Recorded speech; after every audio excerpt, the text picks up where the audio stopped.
3 wide. We look up to the flag stand. It's going to be your Morecast white flag. It's one more lap to go as Danny Cochran, Vincent Sora, and Jesse Thodak are your top 3 into turn 1.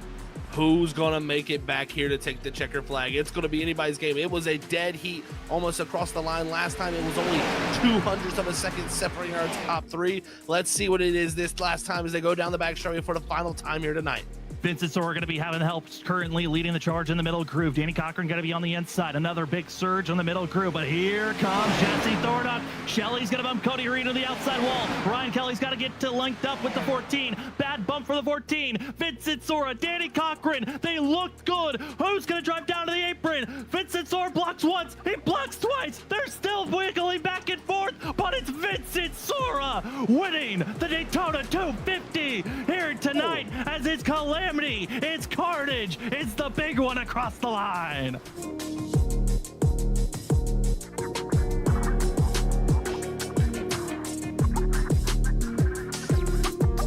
Bristol top 8, they're on the old tires. Everyone else 4 tires except for Chris Stitz. He took 2. Jones Paint and Designs 140 is back underway. A lot of wheel spin further on back, but here we go. Oh no, it's going to be seen. Noah Steele, that's Travis. It's going to be Downing trying to hold steady as they're faltering backwards. Up front, great launch for also going to be Larry Yingling and Cody Reed, but your trouble is Danny Cochran's the one that blitzed on through. The 0-2 is on the charge, and he's the first one with fresh tires. When he's going to quickly catch up to Larry Yingling, what's he going to do? He's going to split the middle here, but Yingling's going to slide up the track. He's going to have the lift. He's blocking him. Oh, they're forcing the outside. Down to the inside. Cochran's wrecking right in front of Kelly. Oh no. Jared Tolbert breaks through. The big one. Everyone's piling in. Oh, the madness. Oh no. And everyone's in it. The only ones that made it through was our top 4. Everyone else got a clip of this one.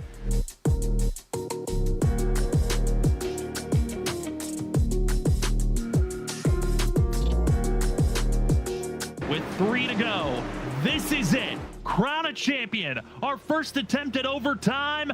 Who's taking it here at the end? If we get a yellow on lap 1, we head to overtime attempt number 2. But let's see if we can keep it clean and green. Already going to be seeing drivers going to be side by side, 3 wide deeper in the field. Up front's going to be seeing Jared Talmadge, Vincent Sora, and Talmadge is getting pushed by Thomas Green. Green is forcing the 27 to the lead position. Here we go, Zach, out of 2. That was huge for Talmadge because Vincent Sora got the restart of his life, stayed side by side, but the 3's push is what propelled him to the lead. But now the 3 looking to the inside. He wants that 3rd victory, and we're going to see some fireworks here, guys. Christopher Orris going to be back in 9th place, but up front, it's going to be Jared Talmadge looking up to the flag stand. It's your one more lap to go from Morecast, and it's all spreading up to the outside. Yingling's out of this. It's Vincent Sora's championship to grab, but Christopher Norris is back in 7th place. Off the exit turn number 2, Jared Talmadge. Do you have everything, or will Christopher Norris find some type of wicked speed? Right now, it looks like the 38 is nowhere to be found. And Jared Talmadge fought, clawed, and will win here at Vegas. The wrecking behind, but Vincent Sora, take your championship. You're back hoisting the crown. The 15 is your Trinity Racing League Season 1 champion. Before we get to the racing action of the Trinity Racing League Season 3, let's say thank you to some of the amazing sponsors. First and foremost, the title sponsor of Larry Arts Production. We also want to say thank you to SimSam, Blazing Fast TV, Premier Racing Setups, Orchid Ink Tattoo Studios, and finally, Team Watson Racing Setups. Thank you so much for all the sponsors. Now let's get to the racing action.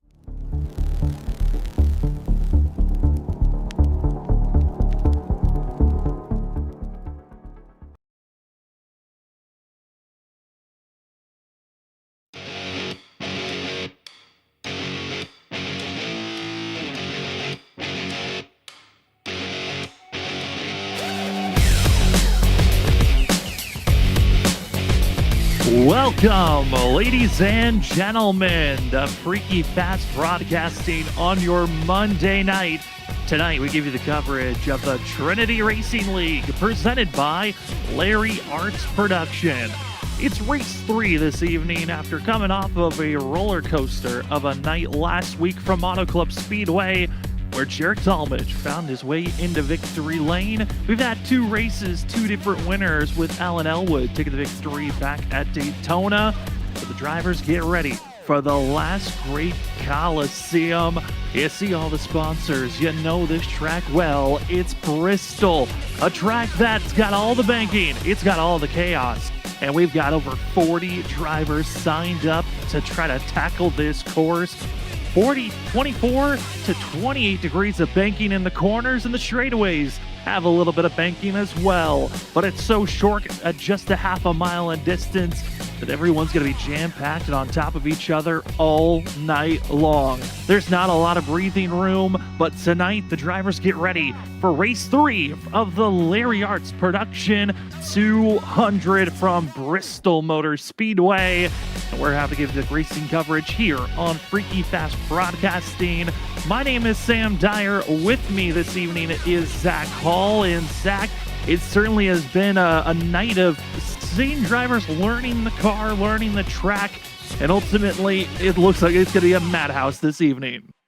Bristol always tends to be that way, Sam. Madhouse, it will definitely be, but I'm excited still nonetheless. I think we could get some great racing. We have some great race car drivers out here, so it's all up to them. That's what I always say when you come to Bristol.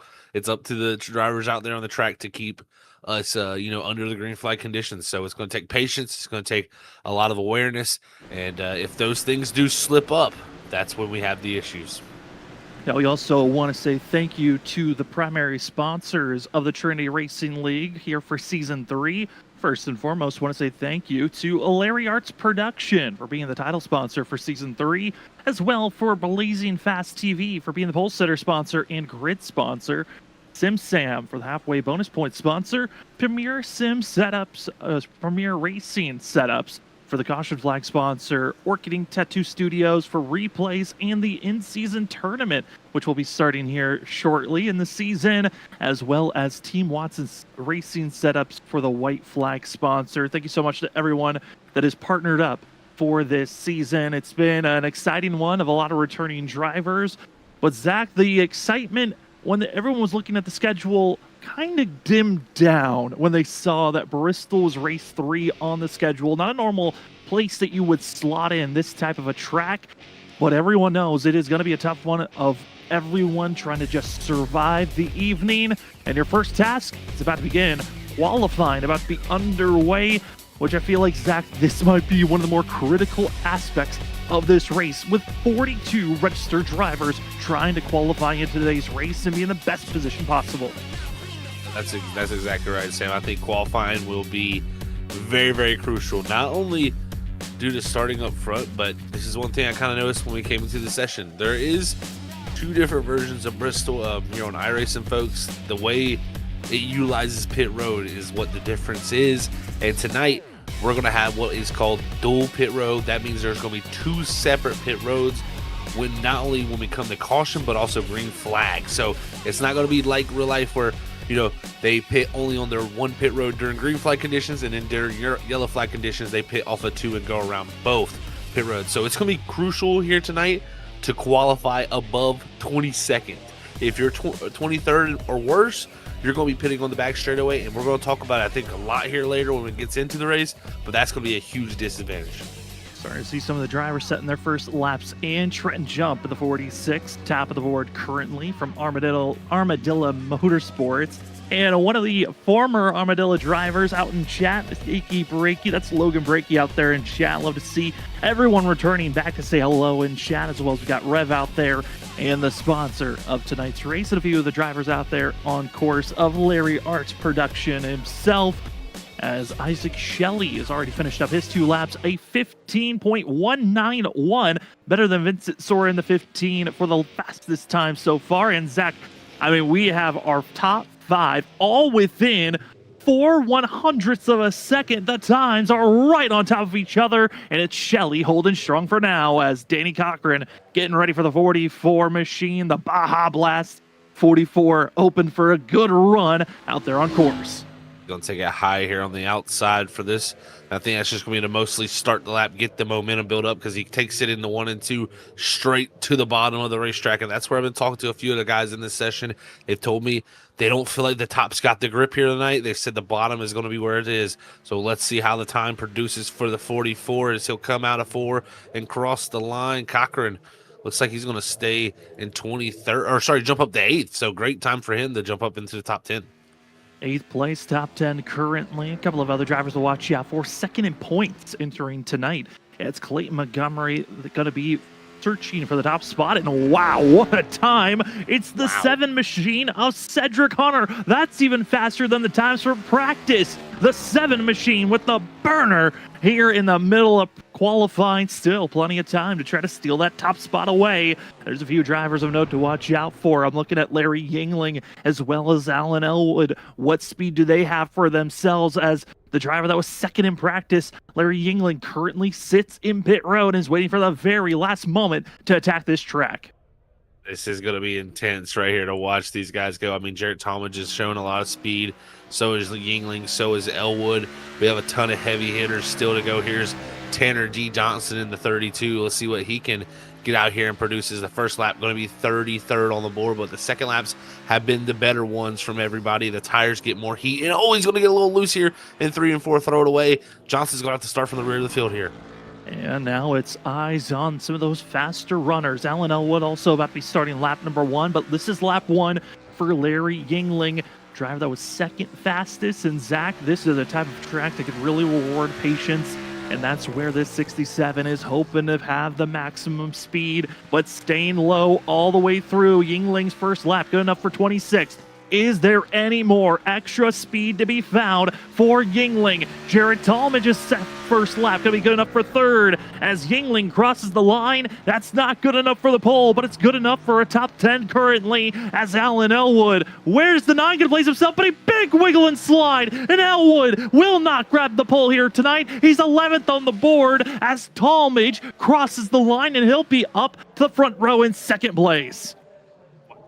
Intense moments here to end that qualifying session, as it looks like most of the other drivers all staying on pit road here in the final 36 seconds as it clicks away. But Elwood had a really good first lap to put himself 11th on the board. He's going to be probably happy that he went that fast on the first lap, because that was a big mistake on the second one. The pickup could have been insane from the 9, but he's unfortunately going to have to hold on just to 11th for the time being. But man, I am mind blown here, Sam. Cedric Hunter with a ridiculous amount of gap to the rest of the field. I mean, from him to Jarrett Talmadge, it's almost the same gap from Jarrett to like Thomas Green, almost even Larry Yingling. And looking at the fastest times, Talmadge, I mean, his first lap was good enough for 3rd. He had a great pickup. But Cedric Hunter, this is massive for the 7 machine, because we have seen in the past, when it comes to Bristol and it comes to race pace, this 7 is quick. And if he can hold on and defend, tonight could be the night for Cedric Hunter to get into victory lane. Is the magic there?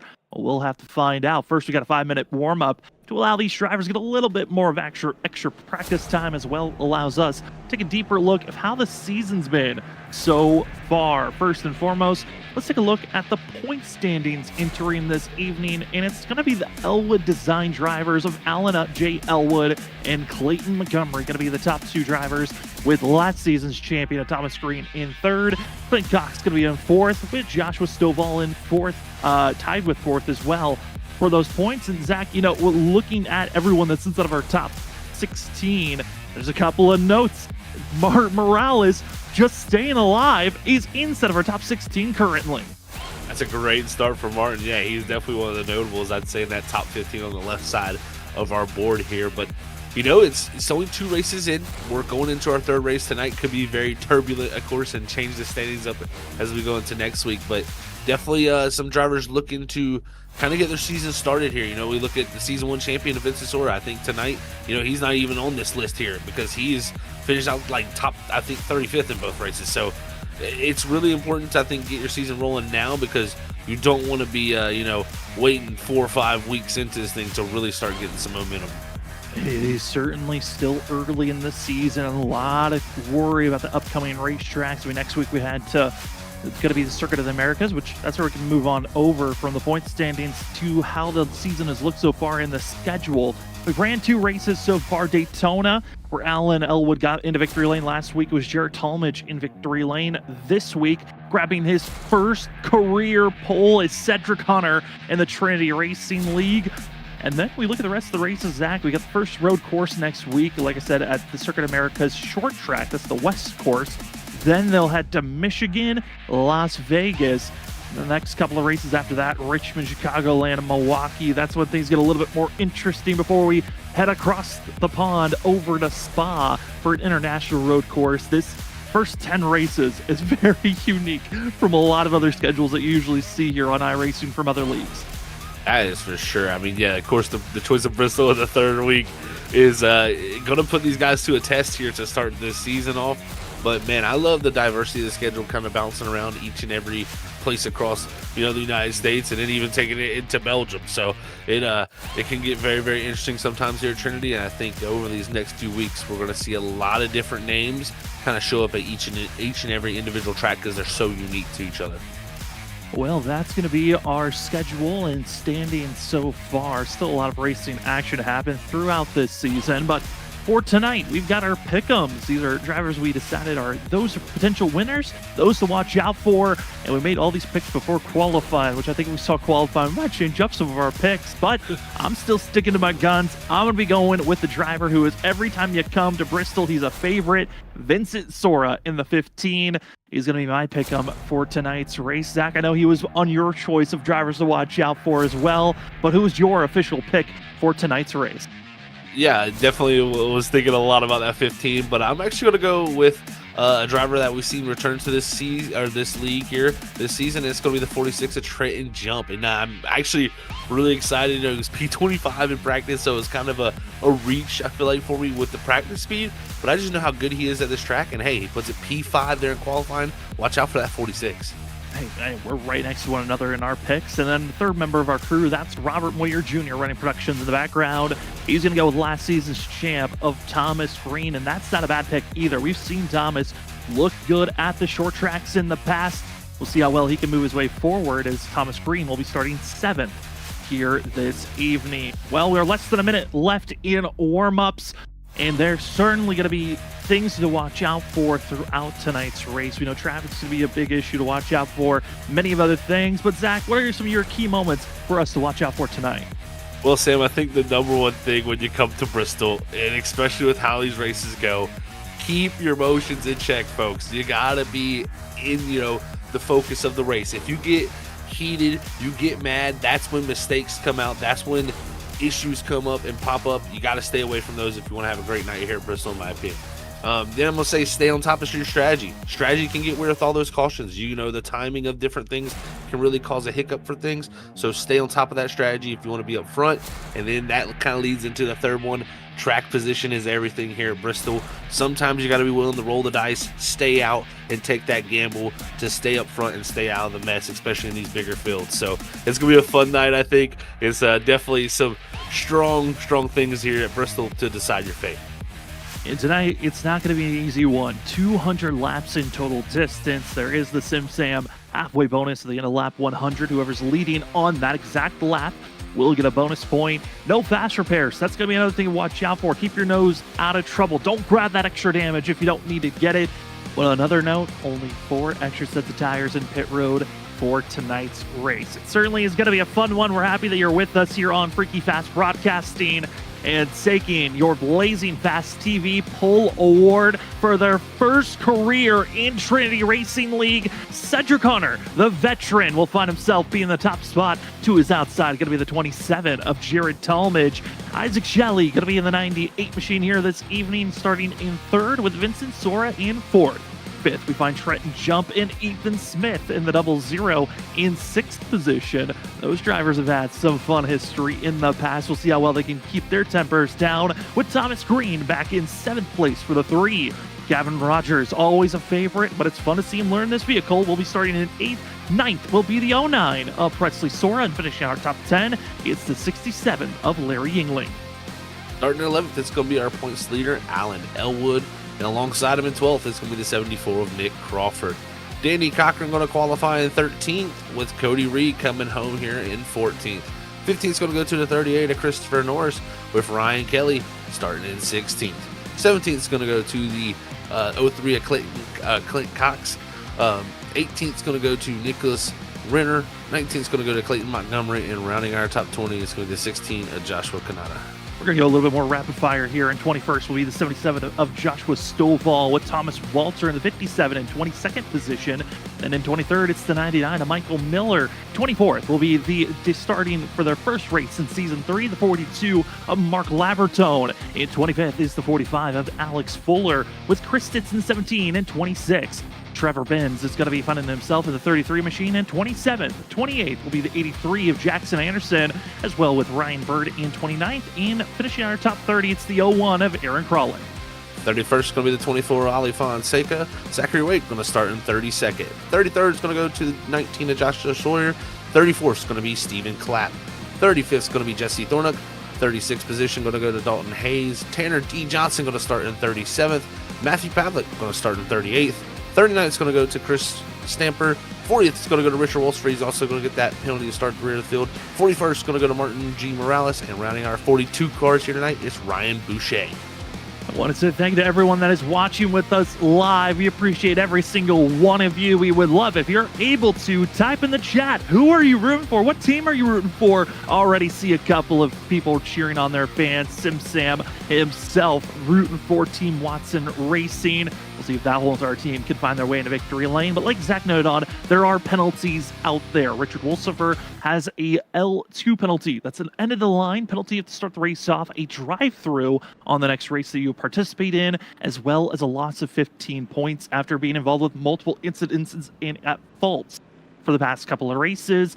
And Alex Fuller in the 45 will have an end-of-the-line penalty for a choose lane violation last week. Not fully on the right side, but here we go, Zach. Not much else to prep for. It is the Gladiators. We got 42 drivers out on track for 200 laps. We have been told and notified it's going to be a madhouse. It's going to be a madness. It's going to be a lot to handle here this evening. But the field's ready. Pace car is off. And the Larry Art Productions 200 race 3 of the season is underway as 40 drivers roar down into turn number 1. Here we go as Cedric Hunter, Jared Talmadge lead the charge, and it is a 27 who has the run on the outside. It was the amazing start from the 27 that got him that positioning. He's going to lead lap 1, give it to Jared Talmadge. Cedric Hunter now fighting off the 15 of Vincent Sora, but it's going to be clean for our front 5 as everybody looks to heat these tires up. These first few laps going to be very difficult, folks, as the cars build temperature. As Richard Wolfsor has finished up his drive-through penalty, going to be 1 lap down. Also going to be note of the 16 of Joshua Kanata started from pit road as the rest of the field side by side trying to make their way forward. This is the mid-pack battle for 22nd position between the 42 on the outside, the 99 on the inner groove as they're trying to keep it all together. But Zach, it is already a worry for the leaders. Their gap, half a track distance from first all the way back to 39th position of last place runner of those on the lead lap. One mistake, you could be already put a lap down. That's for sure. And also the thing the leaders got to worry about, if there's a wreck here in this back half of the field, it's not like other tracks where, you got 30, 40 seconds to get to that wreck. You're going to be there very quickly, even though you're, almost just starting this race. So it is an amazing factor having 42 cars out here. It always is just amazing to watch that number go around here. It makes things that much more interesting. 6 laps in, and you're watching Presley Sora and the 0975 of Gavin Rogers and the 9 of LL. One contact is Presley Sora going around, back up the track. Everyone trying to avoid the 09, and that was battling for 9th place. And more drivers are trying to come to a halt on through 1 and 2. And luckily they get through. Presley Sora automatically took the toe to pit road. And just a little glimpse and a clip of the outside wall. And everyone's spinning around. See how this all played out. No, I think Sora got the clear call for a split second there, and Rogers got a good run there on the outside and just was there. So that's just unfortunate for Sora. He's trying to slide up in front of Rogers. There's nothing Rogers could have done. I mean, he can't predict that the 09 is going to fill off that gap like that. And unfortunately, it's going to get our points leader also involved in it. Alan Elwood here is. See, the 75 was there to the quarter panel. I think he cleared again there for a second, but then once he started to come back up the track, the 75 had the better run. Yeah, I mean, this is just one of those Bristol racing incidences, the bang-bang moments of drivers just trying to react immediately, and it's so hard. Even Presley Sora over the radio, conversation with Gavin Rogers, both apologetic to one another, but Presley even saying he felt like it was on the iRacing spotter, on the fact that he was given the all clear, didn't move up, exactly like you described, Zach, on how that went down. It's just as difficult when you're reacting on a voice that a computer is telling you, and sometimes it's a little bit delayed from what you're actually at.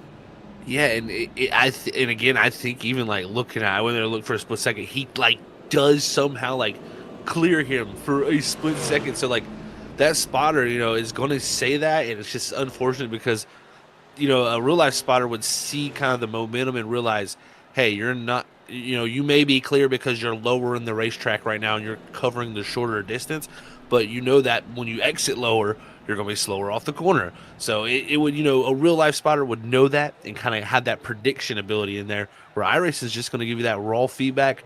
And that's unfortunate. Like Presley's saying, he's like, I got the call. So you're going to immediately want to slide up. If you don't slide up, you're just giving position to your quarter panel, and we know how that can be as here they come to the choose. But I tell you, that was just a bang-bang moment here for racing for sure, and just tough for those guys involved as Sora had to tow that car. And the admins have already announced, hey, we're going to extend these cautions because of how long it takes for drivers just to get to the choose line, then get into the proper placement. They're going to extend this for quite a while, and you're even seeing drivers have to come to a complete halt with the way that they're trying to get to the line, how slow they're creeping their way forward. So these cautions are going to take a little bit longer than we would traditionally see if there was no choose rule. But another thing, you're talking about having real-life spotters. One driver that we know who usually has a real-life spotter, that's Ollie Fonseca. Ollie has let me know his normal spotter is sick. Brentley is not going to be, we're not going to be seeing Brandon's out there spotting for Ollie. So Ollie's going in blind. If we look at the past, that's when Ollie's had some of his worst races of getting some kind of wild wrecks. See how well the 24 can handle not having a spotter, though, here this evening. Yeah, we'll have to see how it works out there for Ollie. It helps so much to have just that extra voice, so I can understand the differences and the changes it can make for him. So, yeah, let's see how this works out right here. As we're going to go back green. Now got a little heat back in the tires, but they cool back down, pick some rubber up. Let's see how the balance is for these race cars. Lucky Dog going to go to Joshua Kanata. The rest of the field, they're stacked up and ready to go. Going to be 39 drivers on the lead lap. 2 drivers are multiple laps down. Everyone's out back on track. His green flag is out in the air as we take off and go. Cedric Hunter hoping to get the better run off the exit on the outside of turn number 2. That's how Talmadge was able to take off and go, but not going to be the case. The 7 taking a much safer approach and willing to try to just fight for second position.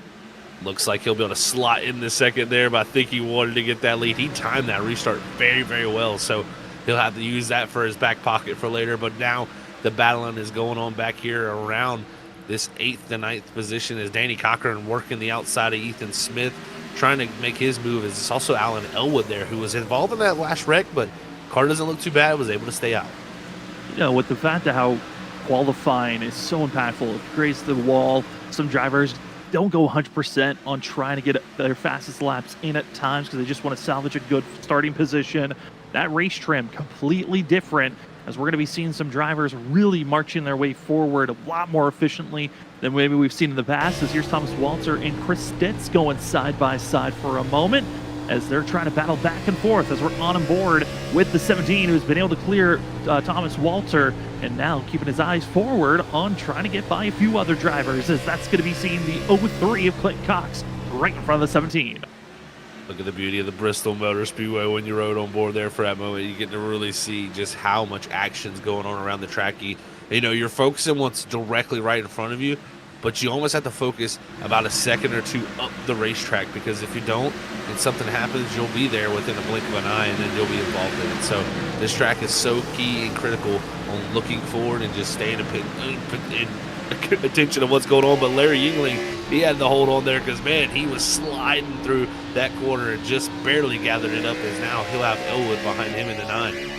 And that was something I was curious about before we had that first caution come out. We were starting to get to that rhythm spot where the tires were going to shift from being too cold to, if you overcooked your tires, you could be slipping and sliding a little bit more. The wear and tear not expected to be too dramatic here from where it started off in this race. But Zach, we're 21 laps under this first set of tires. I know we've had that one caution that allowed these drivers to cool off their set of tires, but this certainly is looking like, if you didn't protect in those first 10 to 15 laps before you had that first caution, you might be in trouble already. That's for sure. I mean, I look to our leader, Jared Talmadge. He is almost right on the back bumper of our lap cars. He's got Presley Sora and Richard Wolfsford not too far ahead of him.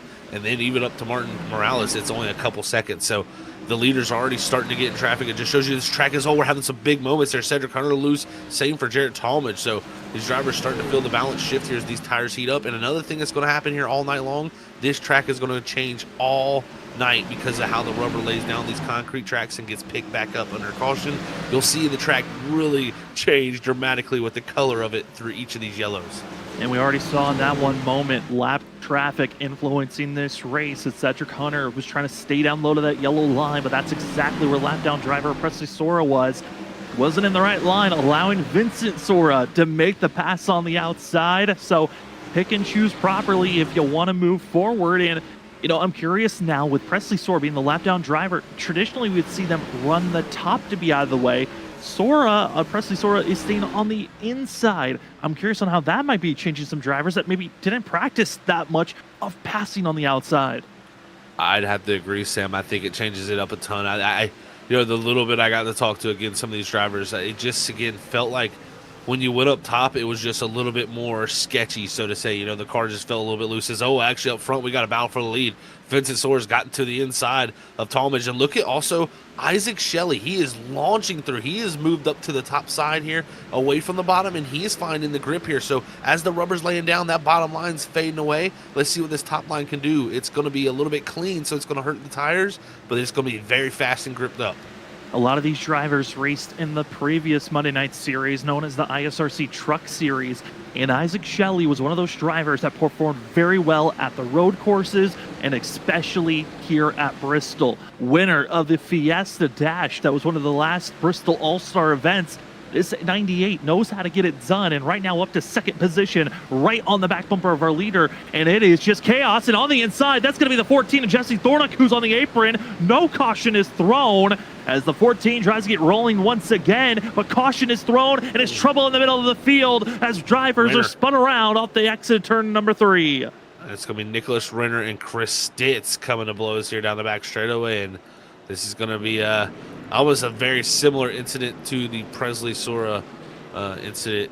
Maybe this one not as clear cut with him clearing, but definitely a car coming up into the car on the outside of him. And as you see Stitz try to jump to the outside here off the exit corner as Renner kind of run that middle line defending. But it's going to be Stitz here who does finally get the grip to roll the top, get to the outside. And right here you see Renner a little loose, comes up the track. And there's going to be a little bit of netco, but that 18 was still kind of just drifting up. And unfortunately, the contact's made. You know, it's kind of crazy. I didn't even say this over the broadcast. I was talking to Renner during the practice and kind of getting his thoughts. He was worried about being involved in a wreck early in this race. And I said, you know, as long as you're keeping yourself out of trouble, you should be all right. But, you know, 30 laps into a run, that's when I'm kind of going to get nervous for you. If we're green, lap 30, he's involved with his wreck in the 18. Going around, not officially out of this race, which that's kind of the good thing about Bristol. These drivers are running so slow. You have to kind of wreck in a weird angle if you're going to be taken out of this race just under one wreck as everyone continues to roll on. They do, and we've had a few takers on pit road here and there, you know, getting damage repair, getting maybe just cars fueled back up a little bit. But the one thing that people are finding out, I think, here quickly is that, you know, with the dual pit road setup here, if again you qualified 23rd or worse here tonight, you're going to be pitted on the back straightaway. and you pretty much, you know, have to go all the way around to come to your pit road while the other people are entering pit road. You know, it's just a very big difficulty. So whenever you pit in that 23rd spot or worse, you're going to be losing out a ton, and even some of these guys are going to go laps down because of it sometimes. Rough moments for a couple of these drivers, but taking an opportunity and chance are others, as Aaron Krolick as well as going to be seen. I believe I saw Chris Stitz thinking about it. There's a few drivers that taking tires under this pit stop, so already using one of their 4 sets they were given here tonight just on lap 34. That is, you know, it's a definitely aggressive call, but one thing I will say is this place is one of those tracks where if you stay out too long on the tires and you get the strategy call wrong of putting the tires on too late, you will be in a big hurt if it goes green for a good period of time, because being a half-second slow here, you'll get lapped within about 30 laps. So looking at it, Steve Platt was another driver that deciding to take tires. So taking that opportunity and chance. Also going to be the 03 of Clint Cox taking tires. So there's going to be a handful of drivers to watch out. Do they climb through this field quickly, or are you kind of stuck in traffic? As the field is ready to go, we're stacked up 2 by 2 all the way through. About to get back to green flag action. Thank you again for joining with us here on Freaky Fast Broadcasting. My name is Sam Dyer. With me, making the call, is Zach Hall. Robert Moyer Jr. going to be running production in the background here on Freaky Fast Broadcasting. You're watching the Trinity Racing League presented by Larry Arts Production. Season 3, Race 3. And we are given an extra lap of pacing before we go green once again. So gives us another chance. I mean, Zach, 2 cautions in 30 laps. I would say that's not too bad of a ratio to have, especially on how drivers were talking about this car and the way the setup was feeling on these restarts. It was looking bleak coming into this, you know, with talking to some of the drivers about how the car handled. So they were feeling like it was going to be complete just chaos from the drop of the green flag. But yeah, these drivers did a great job. They managed it well. And, you know, we saw right there before we got those incidents. I mean, even the 2 incidents we got to are kind of like very preventable incidences that were just slight mistakes of just racing. And I got to say, once we got those tires worn out right there, we really got to see some interesting racing. The other thing I'm really interested in now, and Sam, you can see this track, it is completely cleaned off once again. These caution laps, when you have these, you know, slow pace laps, the tires cool down, they pick up all that rubber on the racetrack, and you really just take the track state away. And now we'll see, does the bottom line kind of come back and that top line be a little bit slower, or does it have another factor? I mean, it's really just going to be a changing thing on throughout the night.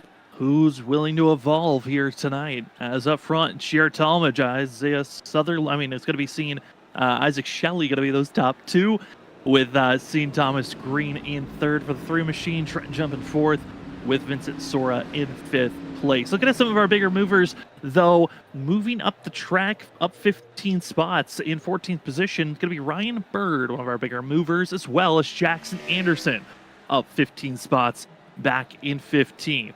As we're still stuck in a loop of pacing currently for the field. We're still waiting for the one to go for themselves. But Zach, some of those bigger movers, I mean, you got to give credit to them on the fact that Ali Fonseca up 15, Anderson up 11.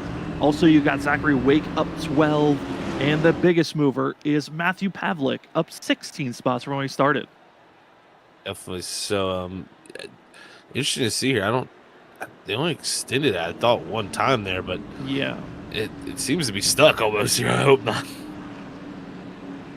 I believe if they do hit it again with 1 to green, it should fix it. It should. I wonder if anyone's going to tell them. There are a couple of drivers taking the extended time to head into pit road, top off on fuel. So might as well take the opportunity if it's there for you, as like Rev has said out on chat. Welcome to iPacing. This is what we hate to see. As the lights are off, we're going now this time by... And the field is ready to go. It's going to be Jared Talmadge up front with Isaiah. Going to be seeing Isaac Shelley up front with Thomas Green in 3rd. For us here at Freaky Fast Broadcasting, we got plenty of racing action throughout the week. We've got the first race of the chase tomorrow. Don't want to miss out on it. We're going to be right back here at Bristol, but in the ARCA car for the BRB Sundance Pro Series. First race of the chase. What a race to have at Bristol. And then Thursday nights, We will see the drivers of the 802 Next Gen Elite Series. Don't want to miss out on that. They have been having knockout qualifying. It's been a blast. But for us here tonight, we're back to green flag racing. Great restart on the outside for Talmadge. As behind him, Shelley hoping to keep it close, but that inside lane just had zero power and way to react with the 27 having the power on the outside. He did a great job to launch up there. And like you said, that inside just didn't get going, but it's Isaac Shelley who's been able to stabilize, hold on to second. It was Thomas Green working the outer groove in the 3, but it's back here where the drivers are all in the clutches and the dangers. Larry Yingling has kind of fell back for a little bit from where he's qualified behind his teammate now, Ryan Kelly, here on the bottom side. And seeing some of those Thunder Valley drivers on the inner groove, that's going to be the 13 of Ryan Kelly, as well as the 67 of Larry Yingling, trying to work together as one. Trying to find a way to get by Danny Cochran as well as Christopher Norris, but they've got an Ethan Smith that's just lingering and waiting on where they want to pounce and go forward, as our pole sitter of Cedric Hunter has just fallen back to 8th place. Zach, this is the opposite of what we were expecting from the 7 Hello Kitty machine. Definitely so. Normally race pace, long runs are like kind of his strength. We'll see though. This is 44 laps in. We've had a few yellows to kind of shake some of these tire runs up. It'll be interesting to see if we get a long run here. Will he be able to kind of come back, or is it just a lot of speed from that 7 to 9 that where he's going to have to focus mostly on these restarts? Battling for second place, about to be underway with Trenton Jump trying to find an opening to get by Shelley, but Zach seeing 3 different lanes going to be utilized for a quick second there on the entry of the corner. The apex a lot much wider with the exit. Everyone squeezing back together. We've already seen those 2 cautions off the exit, turn number 2.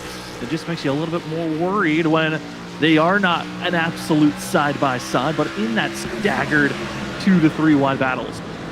It does make you worry, because you get those crossing lines that you see people will run high, cut low. One person kind of runs low, goes high, and it makes just different things and different momentums across the corner, and that's where you can get issues, of course, here in Bristol. So we've already seen that pop up a couple times.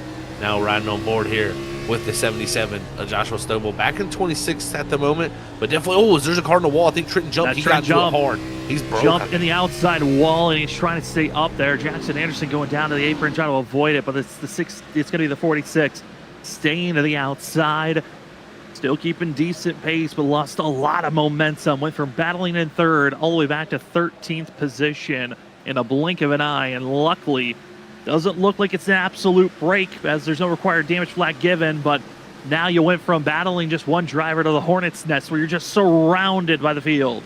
No doubt this has got to be a huge worry for him. And yeah, that was a big snap of oversteer that he had, folks. He just really lost the rear all by himself on the outside and just was lucky not to wreck it. He did a great job of saving it, but it unfortunately slapped the right front into the outside wall, kind of gave him a good bit of right front damage there. But he's managing well right now. He's kind of holding on here right side by side with Jackson Anderson.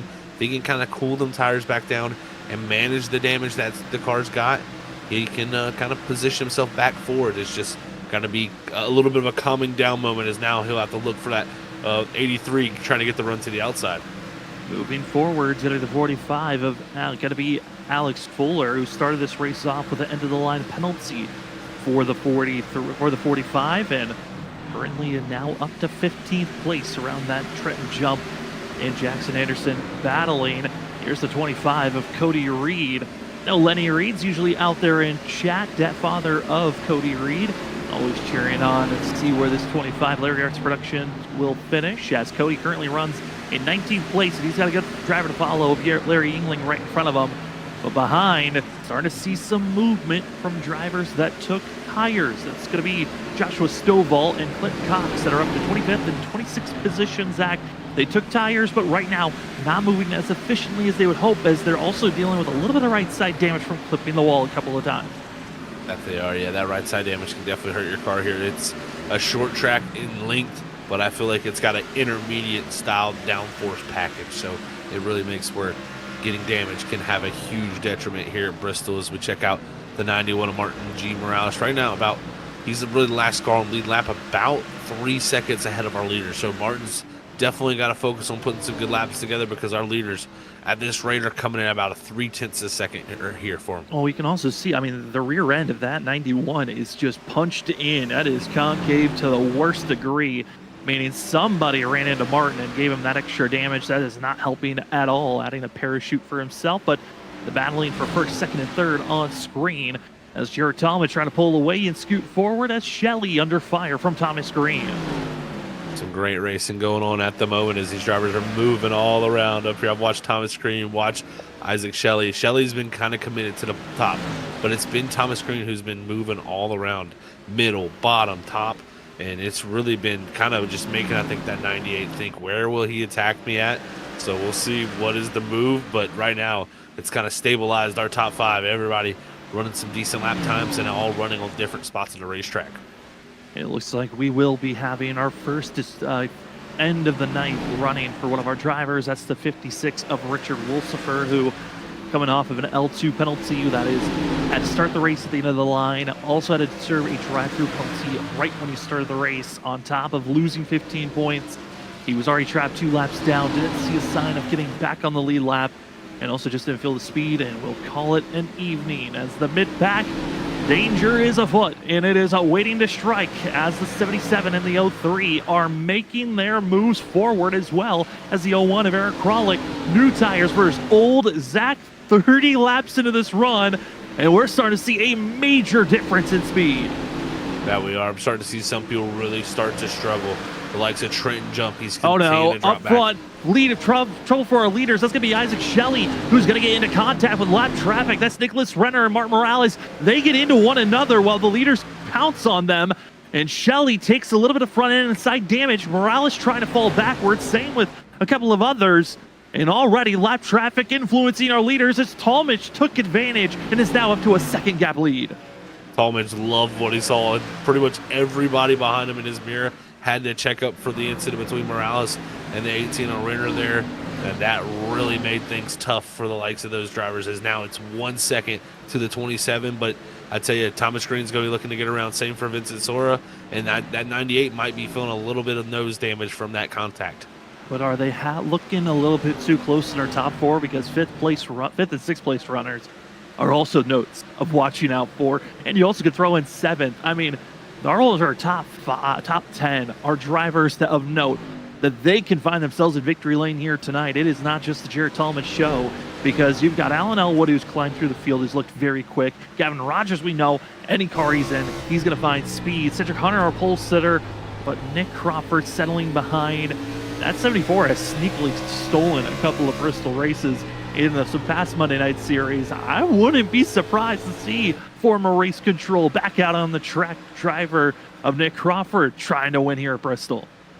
I gotta say, Crawford, for not racing a couple seasons, is Elwood. Wow. I mean, he left tire tracks there with that slide. So good gather up. His tire's gonna be overheated. Going back to kind of what I was gonna say with Crawford is, you know, for being off a few seasons here, man, and being race control, he has not lost like anything. He is right back in it with these guys. I mean, Auto Club last week, so impressive on the long run for him. And here tonight, already 70 laps in, he's showing that he's got a good car. I mean, I feel like everyone knows Crawford is fast. He is consistent, likes to stay out of trouble. The only person that holds back Crawford is himself, not having the utter confidence that maybe we would see some other drivers have. Some would call it ego. But this 74, always a driver we know, can be up front as he's watching this wall of Rogers and Allen go back and forth. And after that slide from the 9, it's dangerous to feel like, you know what, I'm going to move up high and follow the 9 because you don't know the next time he's going to snap again.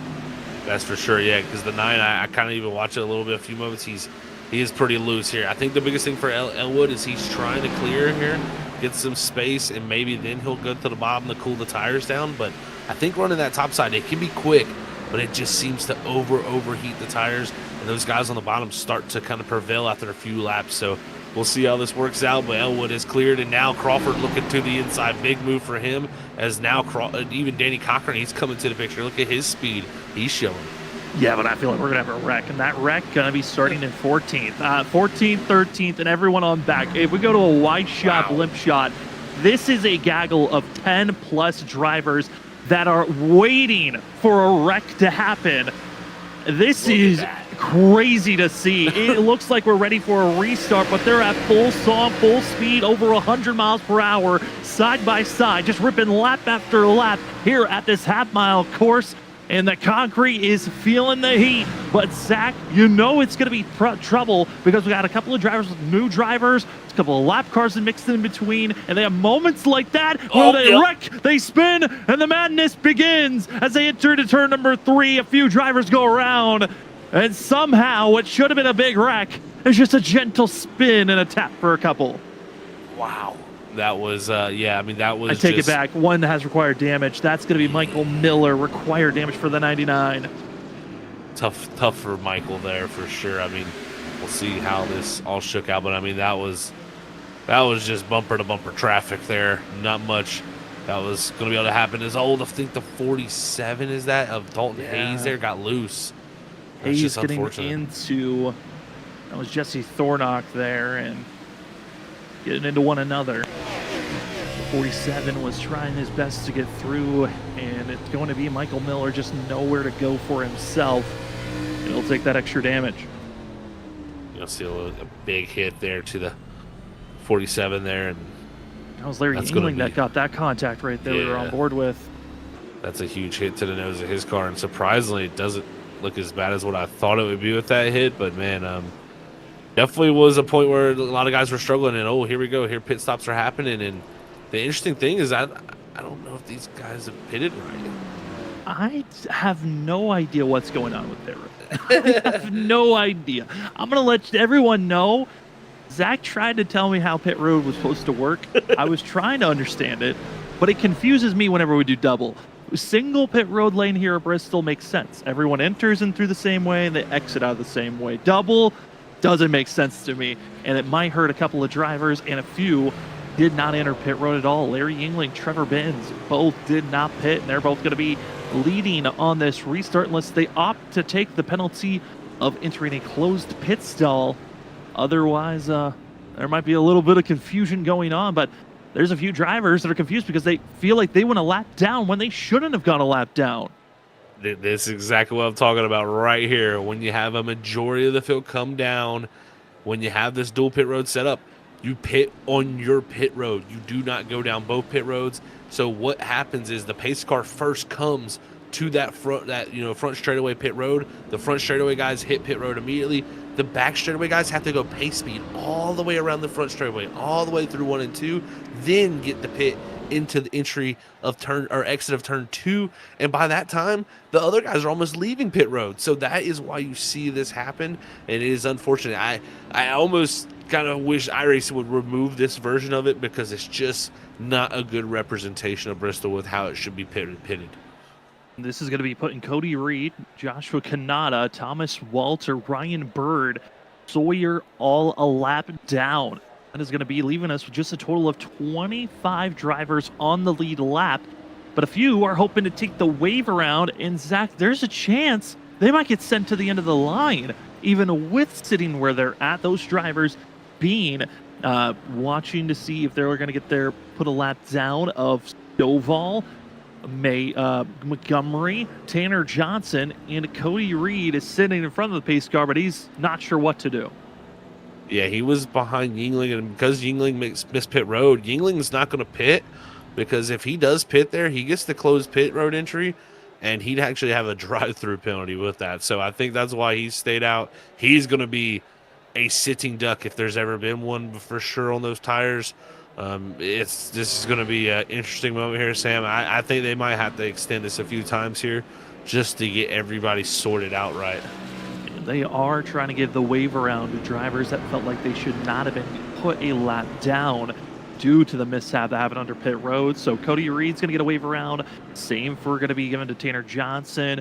Believe Joshua Kanata is expecting to get the wave around. Martin Morales is asking for a wave around, which I know Martin was close to going an actual lap down. So I'm not sure about the 91. I think he might have been on the lead lap by the time that caution came out. So everyone trying to get their laps back as much as they possibly can right at this evening. I think Ryan Bird might try.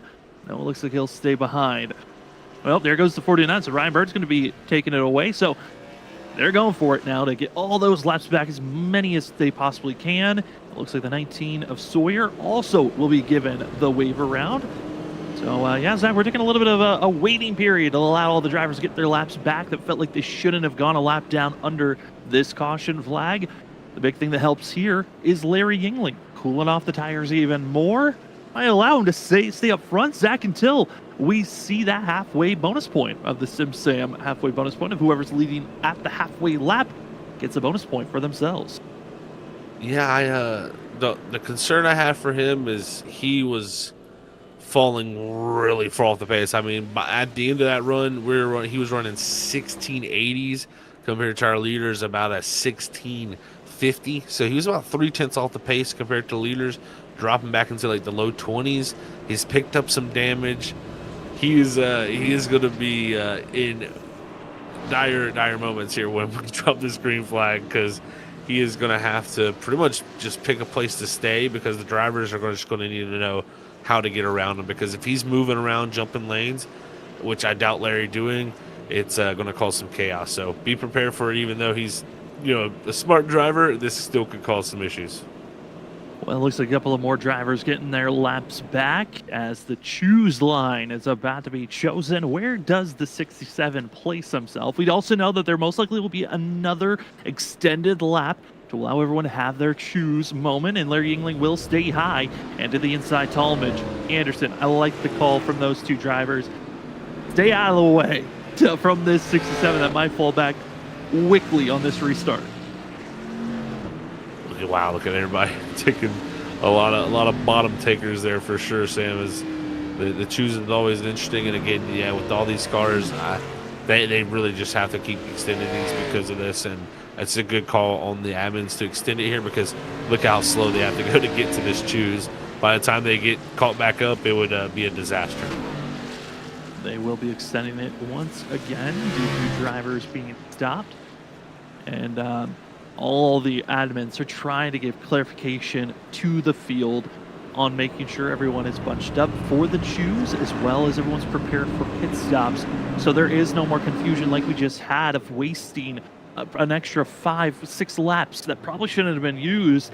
But because of the confusion that happened, we had to give everyone the waiver rounds as soon as they can. But confusion's over. Everyone's getting stacked up and ready to go, and it's about to be race time once again here for the Larry Arts Production 200 from Bristol. You're watching race 3 for season 3 of the Trinity Racing League, presented by Larry Art Productions. It's been a fun one so far this season. Let's see how the field can handle this restart. Brand new tires. They're cooled off. They're ready to go. Entering the restart zone, and Larry Yingling, the only driver on 80-plus lap hole tires, versing the field that have a bunch of freshies. And off the exit turn number 2, it's already Talmadge ripping the bottom and taking the lead position. I think for 1 to 2 laps, Larry Yingling will be able to kind of at least, fire off. He's only looking for them to spin, and they're already wrecking farther back. It just hasn't brought out a yellow yet. Spinning around, going to be Matthew Pavlik on the inside, but we continue to stay green. No caution is thrown, but that doesn't mean a yellow ain't going to happen up front. Yingling clogging up the outside of the line. That's going to be hurting Alex Fuller in the 45 and everyone else behind him. More drivers having issues off the exit turn number 4. That's going to be Trevor Benz that has to find a way to slow down and get out of the way as he was struggling off the exit turn number 4. But Zach, the outside, they got to get low, and Vincent Soare's been able to do that, but Alan Elwood, he's trapped. Fuller pushed to the outside wall, and that's a troublesome spot. 3 wide, and we somehow sneak our way through. Well, if we didn't have some talented drivers right there, we weren't making it through that one. Everybody did a great job. Fuller did a great job, and the rest of the drivers behind him to miss him did excellent. So great job to keep it green here, but I don't know how that 67 is still hanging on with those tires. This has got to be a tough situation for him here as they continue to barrel down his inside. And, I question, why did everybody go to the inside when they took the choose there? Well, we know why now, because Larry Yingling lined up on that outside. It really hurt all of those drivers that were hoping to gain some positions, and ultimately they lost more than they gained. Ali Fonseca, the biggest gainer, the 24, already up 23 positions from where he qualified just for choosing the inside lane and watching everyone lose positions. That is insane to see how much you just gained from that. As farther back 3 wide, Yingling in the clutches of everybody as they're trying to still get around this 67. One of the drivers made it 3 wide there. That was a big risky move. I think it might have been that 39 of Zachary Wake. He just went for it, and that could have been disaster, but everybody held on to it. Good runs from Wake as Yingling continues to fall backwards. Now, this halfway bonus point, there is no caution going to be thrown for it. They need a wreck to come out if they want to maybe not lose any more time. Speaking of wreck, no, it's Ollie Fonseca going around on the inside. He's coming back up on the track, and yellow flag is thrown. And all the praise, throw it all away. As Talmadge was about to be under fire and maybe pass from Anderson, not going to be the case. As here's what happened as we look at our going to be replay sponsored by Orchid Ink Tattoo Studios as Fuller and Fonseca make contact and there was nowhere for the 24 else to go. That was wild. Yeah, when you get hit like that, it's kind of hard to keep traction, and unfortunately that is going to spin him around. That's going to bring out the yellow as he backs up there. And yeah, man, that's going to be a sigh of relief, I think, for the 60-70 Yingling, who's going to get to come down pit road finally. Nice for him to grab, and this also is going to make things a little bit easier for Jared Talmadge, who all he has to do is just stay out and lead the lap, and he'll find his way, getting the SimSam halfway bonus point. That's just 1 bonus point for the driver leading at the halfway. If you're wondering what SimSam is, well, SimSam is your relatable sim racing content. Go check out Samuel Garcia's YouTube, TikTok, Instagram, and Twitch page of SimSam. That number 50 machine, always hoping to have a good racing day. We appreciate everything that Samuel Garcia does. He makes some great content. Go check it out. He's also one of the main social media guys for the Trinity Racing League. He's made some great hype videos that have gotten me so excited for this current season and past seasons of the Trinity Racing League. We also want to say thank you to some more amazing sponsors that have partnered up for this season. We also want to say thank you to the title sponsor of Larry Arts Production. If you're looking for a comedy variety YouTube channel with the content ranging from stop motion videos, vlogging, live streams, and more, check out all of the interesting, fun antics that Larry is going for. Go check out Larry Arts Production on YouTube today, as he is a great watch. I love whenever Larry does a few food, drink review, and all of his other content that he does. It is quite a joy to watch. Thank you, Larry, and keep doing all of your fun skits that you do each and every upload. Zach, though, we're about to get back to Green Flag Racing. It's the choose. We're now past halfway. Jared Talmadge grabs that bonus. The question for the rest of the field, everyone's on similar set of tires. How do you want to react heading into the second half of this race that we're expecting things to maybe change up a little bit? I think we're going to see a little change up for sure, Sam. I see, everybody's been pretty kind of nonchalant and calm with each other most of the night. But as we get now past this halfway point, they're going to be a little bit more cut through. I've seen a little bit more aggressive moves, a little bit more bumping, a little bit more, putting it on the door of the other driver. I think once we get within 50, it's going to be kind of chaos from there. So the yellow flags could rain down at that point. But if it does go green, we say keep these laps together. This race will click away very quickly with how fast you put laps down. It's going to be a matter of moments, but that can make everything that much less patient. As admins are telling Mark Lavertone, catch up to the end of the line. We do have a couple of drivers that are joined. Richard Wolfsfer on calling it an evening. Nicholas Renner, as well as Michael Miller, are officially out of this race. 36 laps down is Chris Stitz, who had to spend some time in pit road. 8 laps down is Trenton Jump. 7 laps down is Presley Sora. And the first driver 1 lap down is Jesse Thornock. We've got 34 drivers on the lead lap as we enter the restart zone. The Larry Arts Production 200 is back underway. Talmadge, Shelley, a fantastic launch on the outside. Jackson Anderson and Vincent Sora and the rest of the field in the inner groove really had nowhere to go as Thomas Green trying to move back into the 3rd place position. Green has been fighting and clawing to get back up there, and Anderson, who was on the back bumper of Talmadge right before that last yellow, he kind of got caught out there on that last restart as Shelley shot up the second. As now you can see Ethan Smith, known as the Concrete King back here on a few seasons ago on Monday nights, and now he's fighting to get his way into the top 10. I was nervous for a second there. Saw the 38-44. That's Danny Cochran, Christopher Norris. They've had their historic finishes against one another. Who was going to win here at Bristol in the past? They are currently very close to almost contact. Alex Fuller in the mix, but up front, it's Anderson. Green going for a spin. On pole sitter gets clipped, and it continues to pile in for what should have been a two-car wreck. They continue to scatter around. That is Bristol, baby, right there. When something happens, it continues to pour because it just is always something at this track when it comes to a wreck. But we'll have to go back up to the replay here, and this is going to be unfortunate here. You're going to see really close racing. You're going to see Vincent Sora right here get to the outside of the 83, just get his nose there. He's going to fight to keep that nose there, even though Thomas Green is alongside him. You'll see Sora there right to the nose. Sora's not up as far up the track as the 3, so the 83 kind of bases it off that 3. He comes up the track, a little net code happens, and from there, that just spins the 83. But look at Cedric Hunter just trying to get by, and he's going to get clipped. And our pole setter, who had a ton of speed, just is now going to be really set back as he's going to collect some good damage from these hits.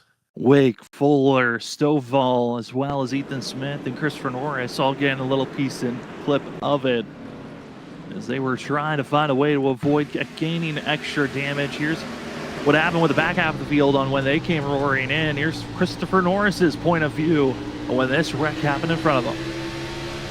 It's going to be a good little point of view for sure of how things happen and how fast it can happen in Bristol. They're going to exit off of 4 here, go back down into 1. You see the contact happen. He's already on the brake trying to get slowed down. Now he sees the wreck happening down below him and just cannot get woed up because the cars behind him are also running in the back of him. It's just one of those incidents that you're just saying, please clear out quickly enough, but it just doesn't do it for you. I think everyone would have been safe. It's just the fact of the motion of having Cedric Hunter clipped, sent back up the track. It made everyone have to react so erratically.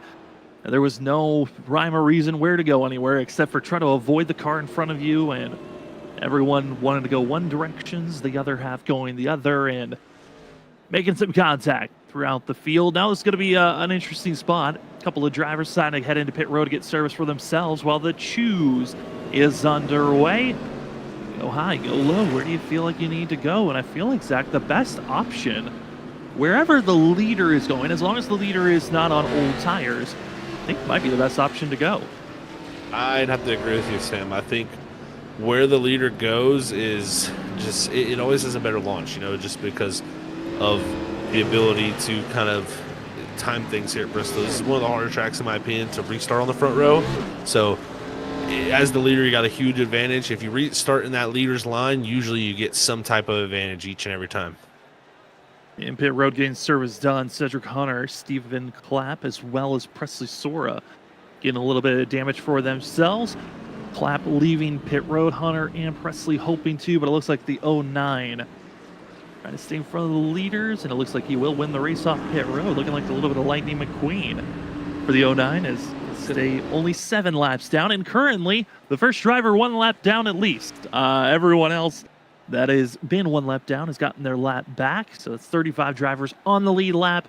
Presley Sora needing a couple of more cautions to get back fighting for position to be gained. Rest of the field stacked up and ready to go. Once again, thank you to all the amazing sponsors: Larry Art Production, Blazing Fast TV, SimSam, Premier Racing Setups, Orchid Ink Tattoo Studios, and Team Watson Racing Setups. As we're back to green flag action, it's going to be that outside. Once again, a great launch for Talmadge, as well as seeing Shelley trying to follow in suit. But Thomas Green, the aggression on the entry of the corner, helps greatly for the 3 to hold position and ground.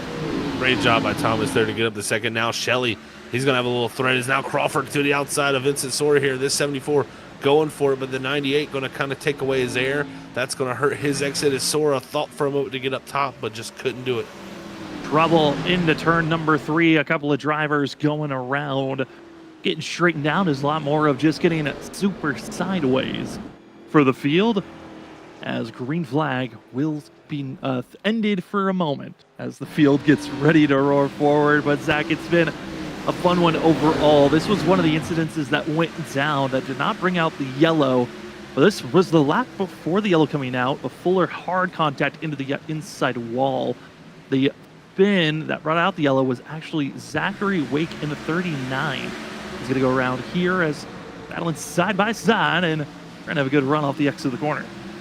Yeah, this is going to be a common thing we've seen a little bit here tonight is Wake going to go to the middle line here. Here's Ryan Kelly around the top side. Kelly's going to get a little tight up against the wall, not exit, right against it, but he'll have Wake kind of come up the track, clip his front end, and kind of spin him across the nose. So, again, kind of about the third or fourth time we've seen this same ordeal play out here. And it's a lot of times not even the corners that you have issues here at Bristol. It's a lot of times finally just as you get onto that straightaway as things kind of squeeze up into the outside. And sometimes not knowing you're 3 wide, as Wake was hoping he had a little bit more room to work with as Norris was climbing back up. Not going to be the case. But if you're just joining us, hey, let's take a look at our race report, because we've had lots of people joining in throughout tonight. Thank you so much to everyone that's hopping on board. If you've got the ability, we'd love to see who you're cheering for. Seeing a couple of Stovall fans. We know the Larry Art production drivers are getting some fans as well. We've had 6 cautions so far, 3 different leaders, 4 lead changes. Primarily of the race has been green flag racing, which is not bad to see at all, especially when, speaking of our league's sponsor of Larry Art's production, Larry has his pick'ems on who he was saying to watch out for, and as well as how many cautions he predicts. And Larry went on the high end. Zach, 26 cautions was how many cautions he had picked for this evening. He was expecting a rough night. Luckily, we haven't gone 20 plus yet to hit that, get close to that marker. Well, I'll tell you what, if we get there, we're gonna start really wrecking here. So, got to give these guys credit. I understand those guesses really, because sometimes we see it here. I mean, Bristol's been that place before. In the past for leagues here at Freaky Fast that have had issues, so no surprise to see some of the guesses up there, but they've all really done a really good job here. I mean, yes, we've had a good bit of yellow so far, but other than that, we've had some really excellent racing, and I expect at some point here to get another good little dash of green flag laps before we get near the end of this race. And trouble for Alex Fuller. He was trying to head to pit road and drove right into the barrel. He's blown his engine, and Alex Fuller is out of this race. I know in chat there was someone saying that they were upset seeing that Alex Fuller was being taken out. We had seen him climb through the field, and tonight will not be the night for the 45.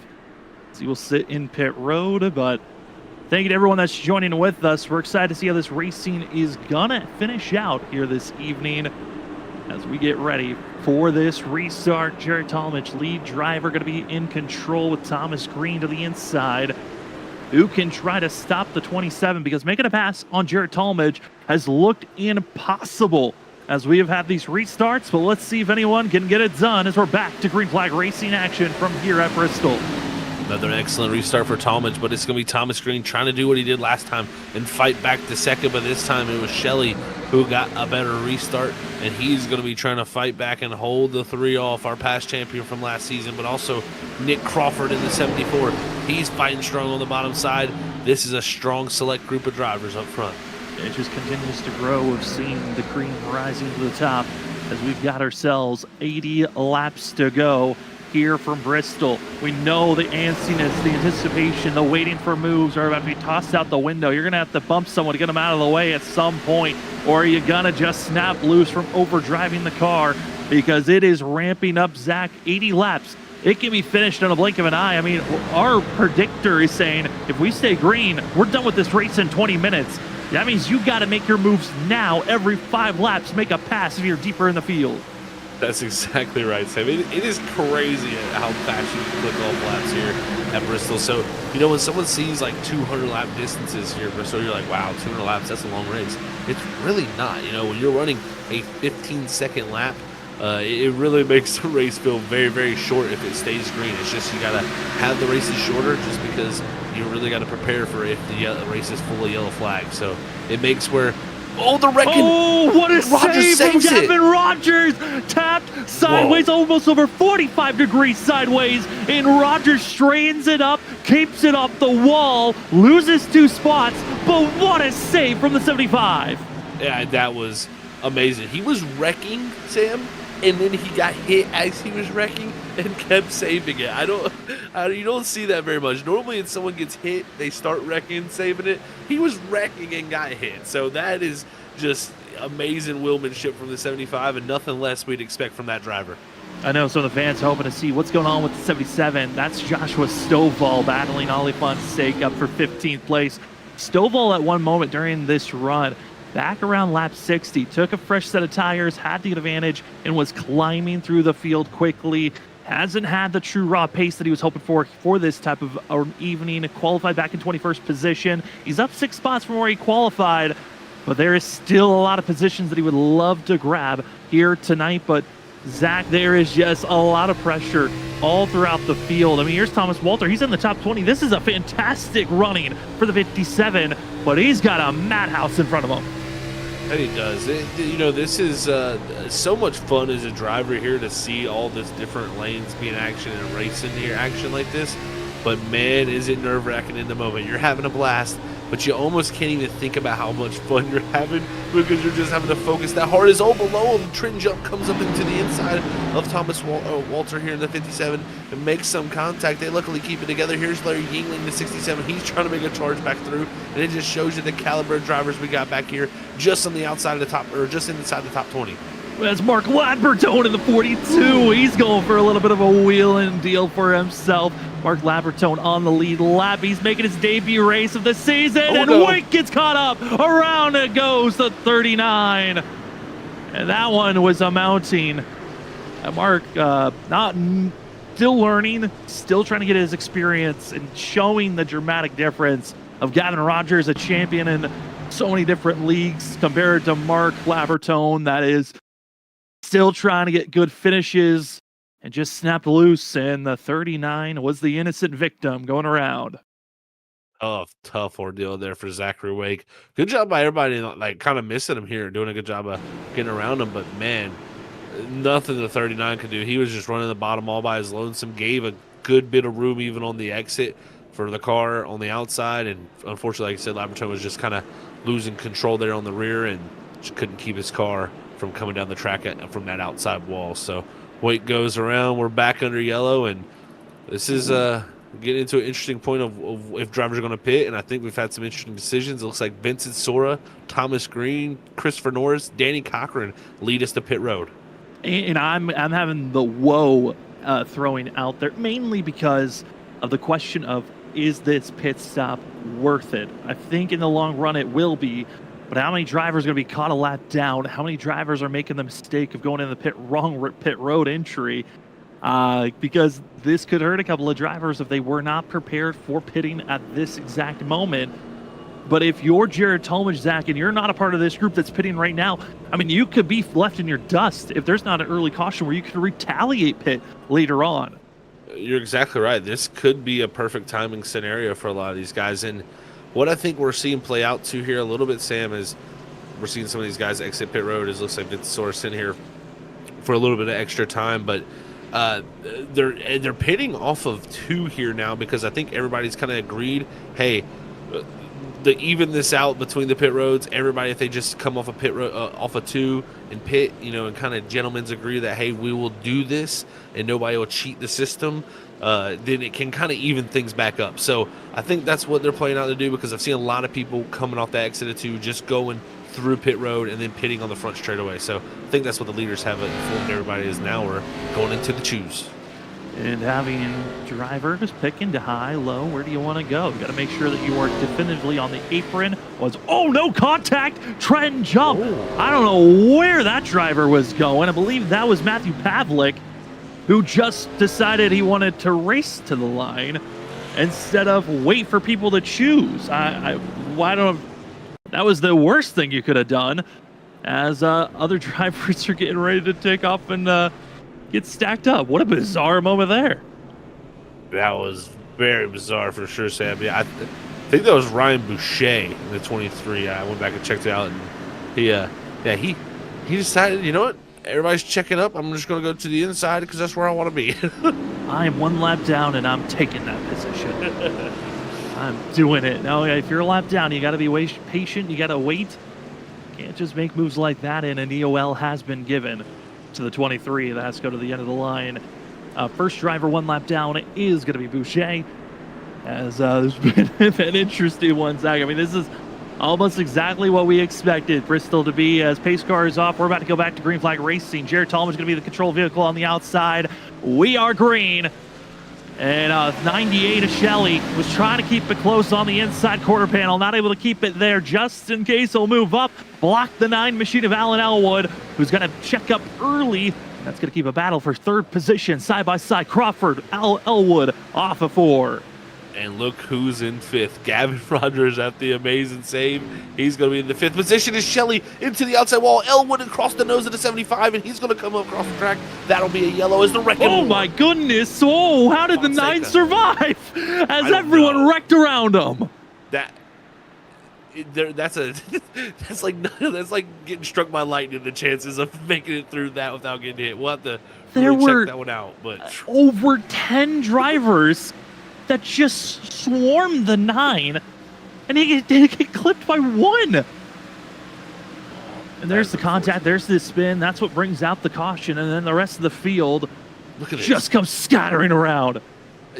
Oh my goodness. I mean, Elwood's got a force field on him or something there. He deployed it. Unfortunately, deployed it late. Hi, TikTok. Hi, Alan Elwood. To all your luck, you have the points lead at this current moment. We'll see what you have after this race, because you might have used every little piece of racing luck for that one moment. Unfortunately, for him, I don't think the hits mattered, because with the hit to the inside wall, I think he did completely expire that engine. So it's almost like I got lucky, but I wasn't lucky. Yeah, might have downshifted a little bit too soon. Money shifted, but man, was that a cool moment to have for yourself. I know a lot of other drivers they weren't extra involved in that one, but certainly a moment in time. And chat, I know we got some people there hoping this race will finish up quickly, as we're under another Premier Racing Setups yellow. And if you're just joining us, hey, why not? We'll bring up another race review, race recap, I should say. We've had 8 cautions now, so 2 since the last time we looked. Not a lot of changing on who's in the lead position, but that could be changing very quickly. And that's the reason why of tires. Drivers that have taken a set of tires to watch out for going to be Danny Cochran in the 44, as well as Christopher Norris in 38. They are currently up in 9th and 11th position. As looking at the weather, I mean, Zach, humidity is horrendous for the area right now, but we're lucky it's not raining down at Bristol at this current moment in the sim side of things. Ooh, yeah, that 92% humidity, man. I tell you, these guys are lucky, they're not in the race car for real, because they'd be cooking inside those things, even though it's still a cool 67 degrees out on the air temp. Humidity has such a strong factor to pretty much cooks you inside these race cars. But right now, everybody's getting the choose cone figured out, as the decisions are late and furious. Hopefully nobody too fast here, because we've seen last time there was a little bit of contact as they're coming back together. Don't do that. Okay, we're good. Yeah, I don't think they've realized how the choose is supposed to. You're supposed to stay in line. You don't pass the driver before you cross the line. Otherwise, you're going to have wrecks like we saw earlier. I think we might see a few violations, Sam. Yeah, there's a couple. We're going to see a couple of people get sent to the end for sure. Out in chat, we got some people saying we need this to hurry up. I know Rev saying, yeah, hurry up, I gotta pee. Rev, you could grab your phone. You can head. Just don't drop your phone in the toilet, and you should be all right. You continue watching. Can't say that though for our producer Robert Moyer Jr. He's got to stick with us for these final 50+ laps as we're waiting for the green to go. But up front, Jared Talmadge, Nick Crawford, going to be your front runners, with Ryan Kelly going to be on the outside in 4th place, with Gavin Rogers.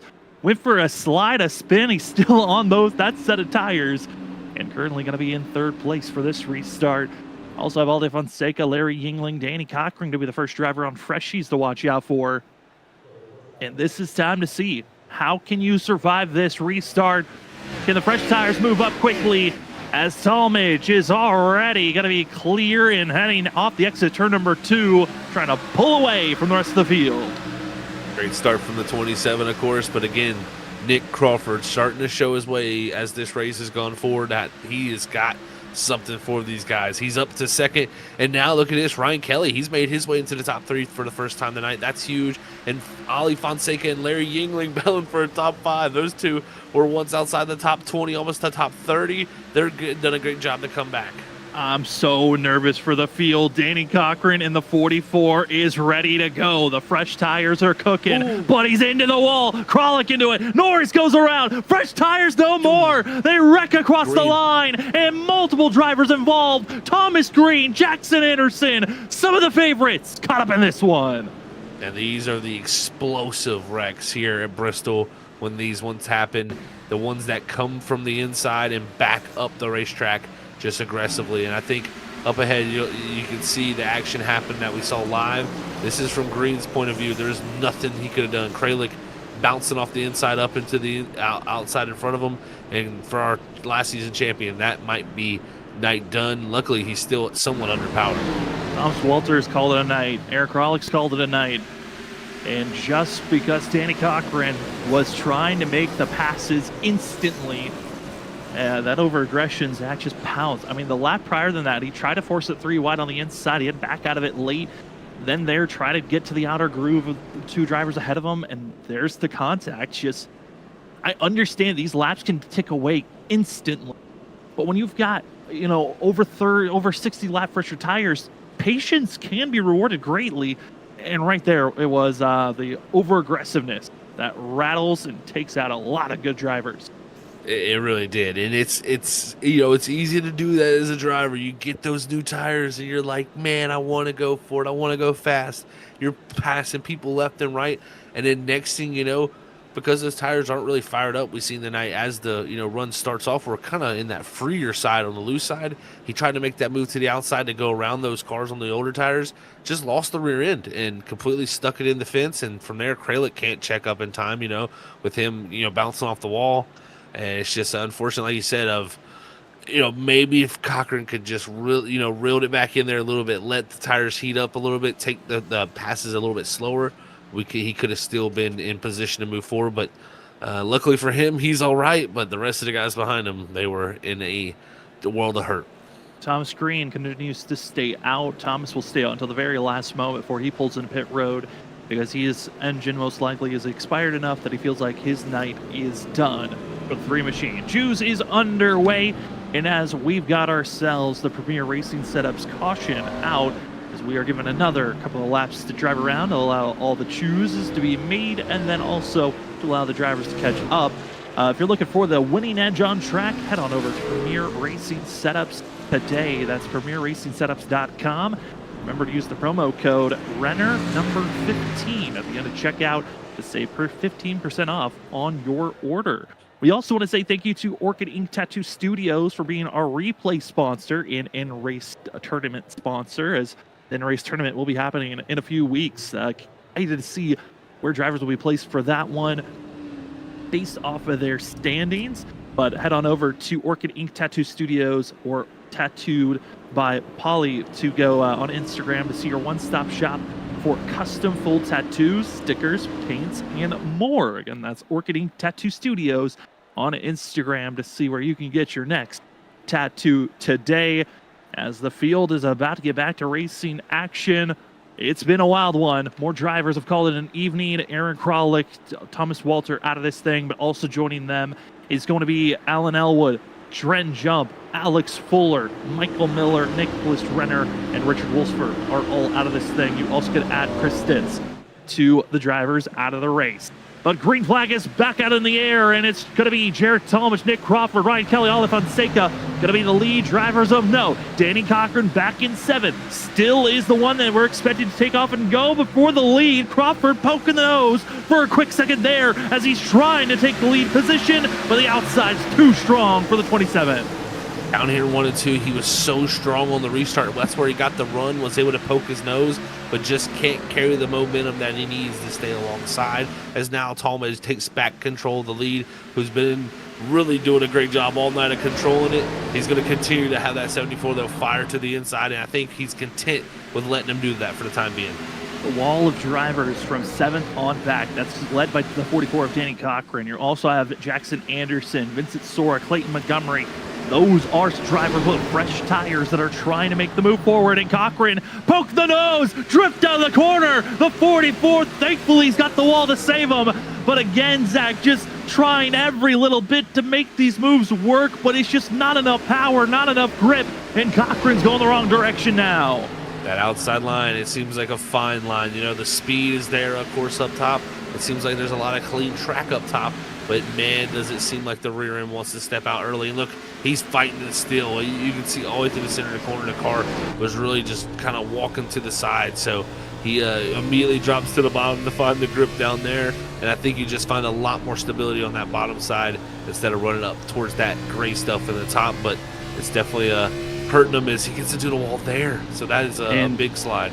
With all of this, Jackson Anderson playing a little bit of spearhead for Vincent Sora, the 83, the 15. They had their great duels between one another back in Season 1 of the Trinity Racing League. Ultimately, most of the victors went to Vincent Sora that season. But the 83 caught up in a wreck, same for the 15. They've been flipped up, sent around, and now it's their time to pounce forward. Anderson up to 5th. Sora up to 6th, and further on back, it's Matthew Pavlik going for a spin. He's on the inside apron off the exit of turn 2. He's in an awkward spot. He can't go backwards anymore, or he'll get disqualified and ultimately has to tow and also require damage for the 30 machine. Matthew Pavlik's night looks to be over and done, but we stay green. 40 laps to go for the Lariat Productions 200. Gotta pull Pavlik there for towing the race car and not just trying to spin it around and bring out an unnecessary yellow. He gets the car back up pit road. We stay green, and the racing has been great because here's Rogers. He's going to have the 15 of Sora, and Jackson Anderson also in the 83 charging forward. Like you said, Sam, these two are on a mission. They are going to be the ones that Jared Talmadge is going to have to fend off. Danny Cochran's still trying to fight his way forward as he's up to now back to 7th place after getting around Ali Fonseca. Looking at other drivers with fresh rubber that are trying to get a good finish. I'm looking at the 47 of Dalton Hayes. I'm also looking at the 1 of Clayton Montgomery. These two are making their way forward. I mean, Dalton Hayes, Zach, you got to think at the start of this race, he was caught up in a couple of wrecks. He's been struggling for the first 2 races of the season. Even during the clash in duels, he was struggling during that time. This is impressive to see with less than 35 laps to go. Yeah, definitely an impressive moment for Hayes here to be up into the top 10 here in this moment after being involved in a few incidences, having a slide of his own, but it is the battle. Kanata has the 77 of Stovall, the 00 Ethan Smith, who gets checked up on the outside there. Kanata might be able to clear and take that a 12th spot. Trying to get around, and you know, we're loving the fact, I know for the fans, they would love to continue to see this 77 and the fact that he's trying to get around all these drivers with fresh rubber, but we've got to get up to the lead. Jackson Anderson, Vincent Sora, it might be time for us to finally see someone else leading this race because Jared Talmadge, he's on 50 lap older tires, and there just is no defense left in the rubber underneath them. He's a sitting duck, but the question is, who will be the driver that takes the lead? Is it the 15 or the 83? And it looks like Anderson wants to be the first driver to attempt to make the pass. Sora, will he bounce to the outside, force it 3 wide, or follow through? There's going to be the big question. As long as they continue to sit here, that also gives a chance for the 44 of Danny Cochran to close in as they get back in line, the 27. Ooh, aggressive move from the 83 to close the door on the 15. He lifts, cuts back under him, gets to the inside, and here's Sora now. What does Talmadge do? He's going to go to the outside, give the air to the 83, and Sora's going to try to get to the inside. I got to give Talmadge credit. He's fighting strong on the old tires and really making it tough by getting good exits. I mean, you got to be thinking, though, if you're Jared Talmadge, who are you wanting to help? Is it Vincent Sora, or is it the 83 of Jackson Anderson? Is it the driver that you maybe thought you would be teaming up with, or a driver that you once had a rival with? So many opportunities to pick and choose, but you got to give credit to the 27. He still is fighting on the outside. I don't know how he still has the tires to be here, as now Jackson pokes the nose, almost makes it 3 wide as he gets underneath Talmadge. Wow, he thought for a moment he could do it, but he just couldn't get the power down. As now Talmadge is going to slide back because he cannot follow in the dirty air of the outside on the older tires. Anderson now in second, and he is going to be putting the pressure on the 15 of Sora, who looked to be pretty tight there on the bottom. He could not clear the 27. He just couldn't get the exit like he wanted to. It's going to be interesting now. He's got some clean air and no car on the outside if he could fight off this 83, but I think the 83 might have something for Sora. but we will have lap traffic if we stay green. It's just a half a straightaway ahead of Vincent Sora, and there's a couple of packs of drivers to watch out for. Ale Fonseca, Nick Crawford, they battle back and forth. This is back for 9th place as Dalton Hayes has moved up into 8th place, about to try to move into 7th and try to run down Gavin Rogers. What a run for the Moconi setup shop 47 as the fresh tires, the gamble, the tire lottery that some would call it, is working out for some drivers to have some career days.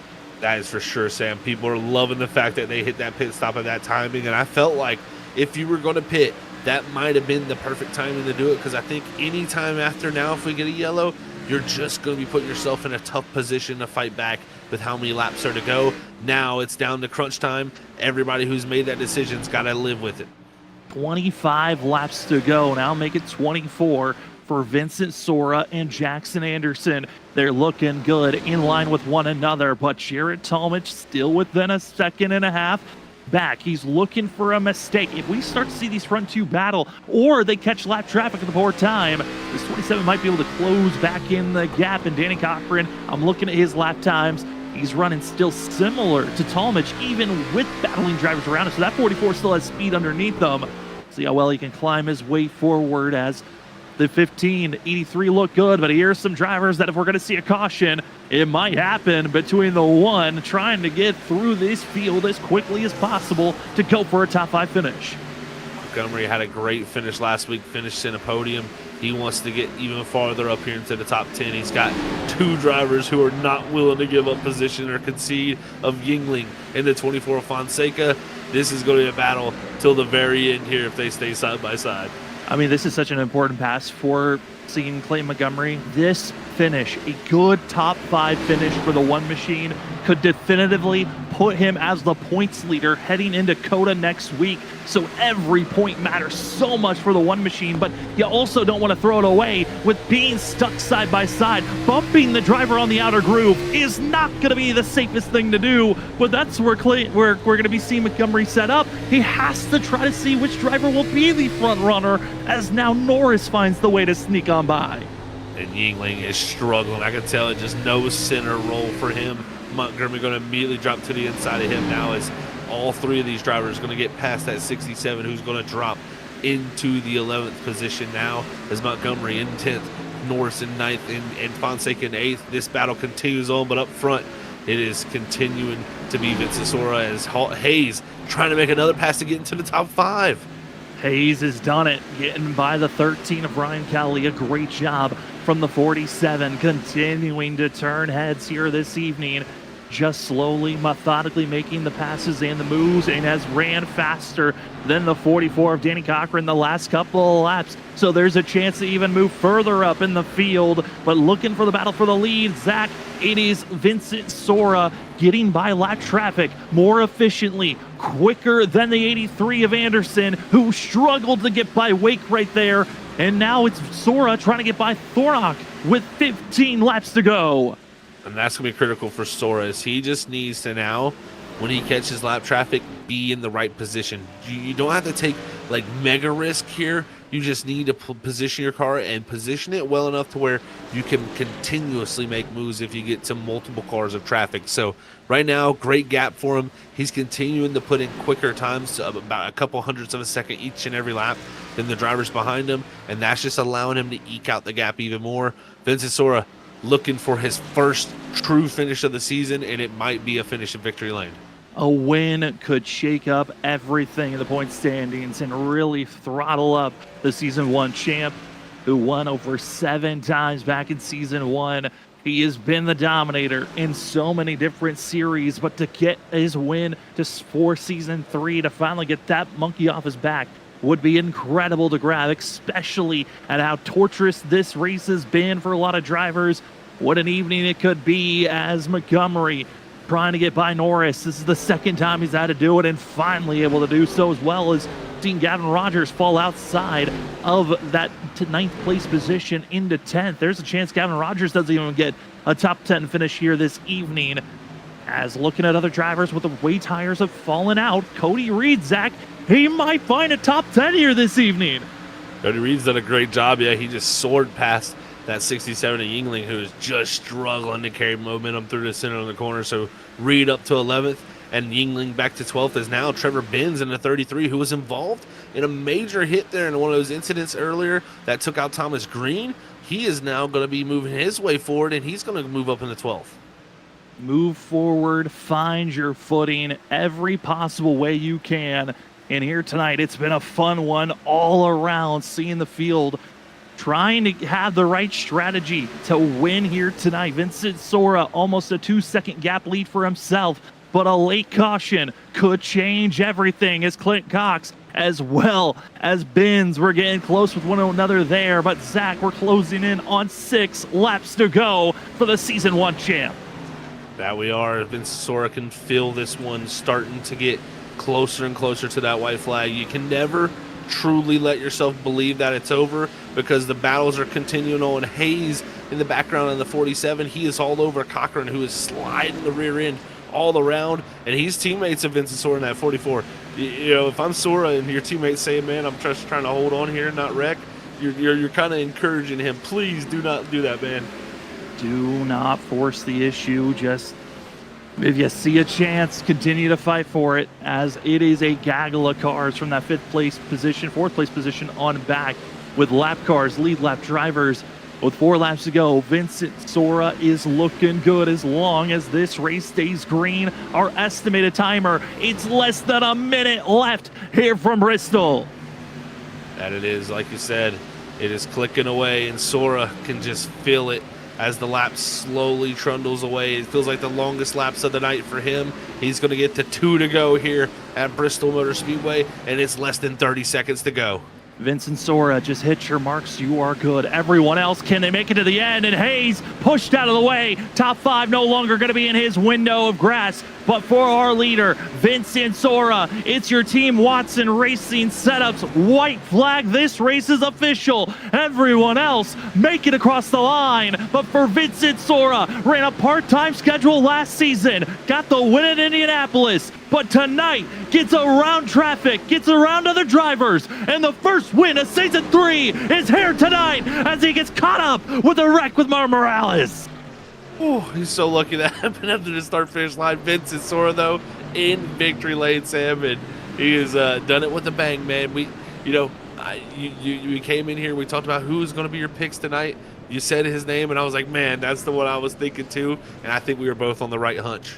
I mean, Vincent Sora wants a win. You know that this is one of probably 3-4 racetracks, so you can kind of circle and say that is a Vincent Sora type track that he probably is going to win out if the motivation's there. It certainly was for the 15. Vincent Sora gets the win, getting some help pushing to the line, as the 15 as well as the 44, they're heading to victory lane. The burnouts not warranted. They're waiting to try to get into the victory lane, or at least trying to remember how to get in there. As Danny Cochran, I know he knows how to get into the victory lane spot, but Zach, what a run, what a finish. It's been a good one so far. I think the 15 might be needing the assistance to get there, but for us, we're going to step away. When we come back, it is the post-race show. We'll talk to our top 3, Vincent Sora, Jackson Anderson, Jared Talmadge, and as well talk about tonight's race, get you ready for next week from COTA, and we'll get you ready for the rest of the racing action that we have here at Freaky Fast Broadcasting. We'll see you on the other side. We'll be back right after this.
Welcome back, ladies and gentlemen, to the post-race show of the Trinity Racing League, presented by Larry Arts Production.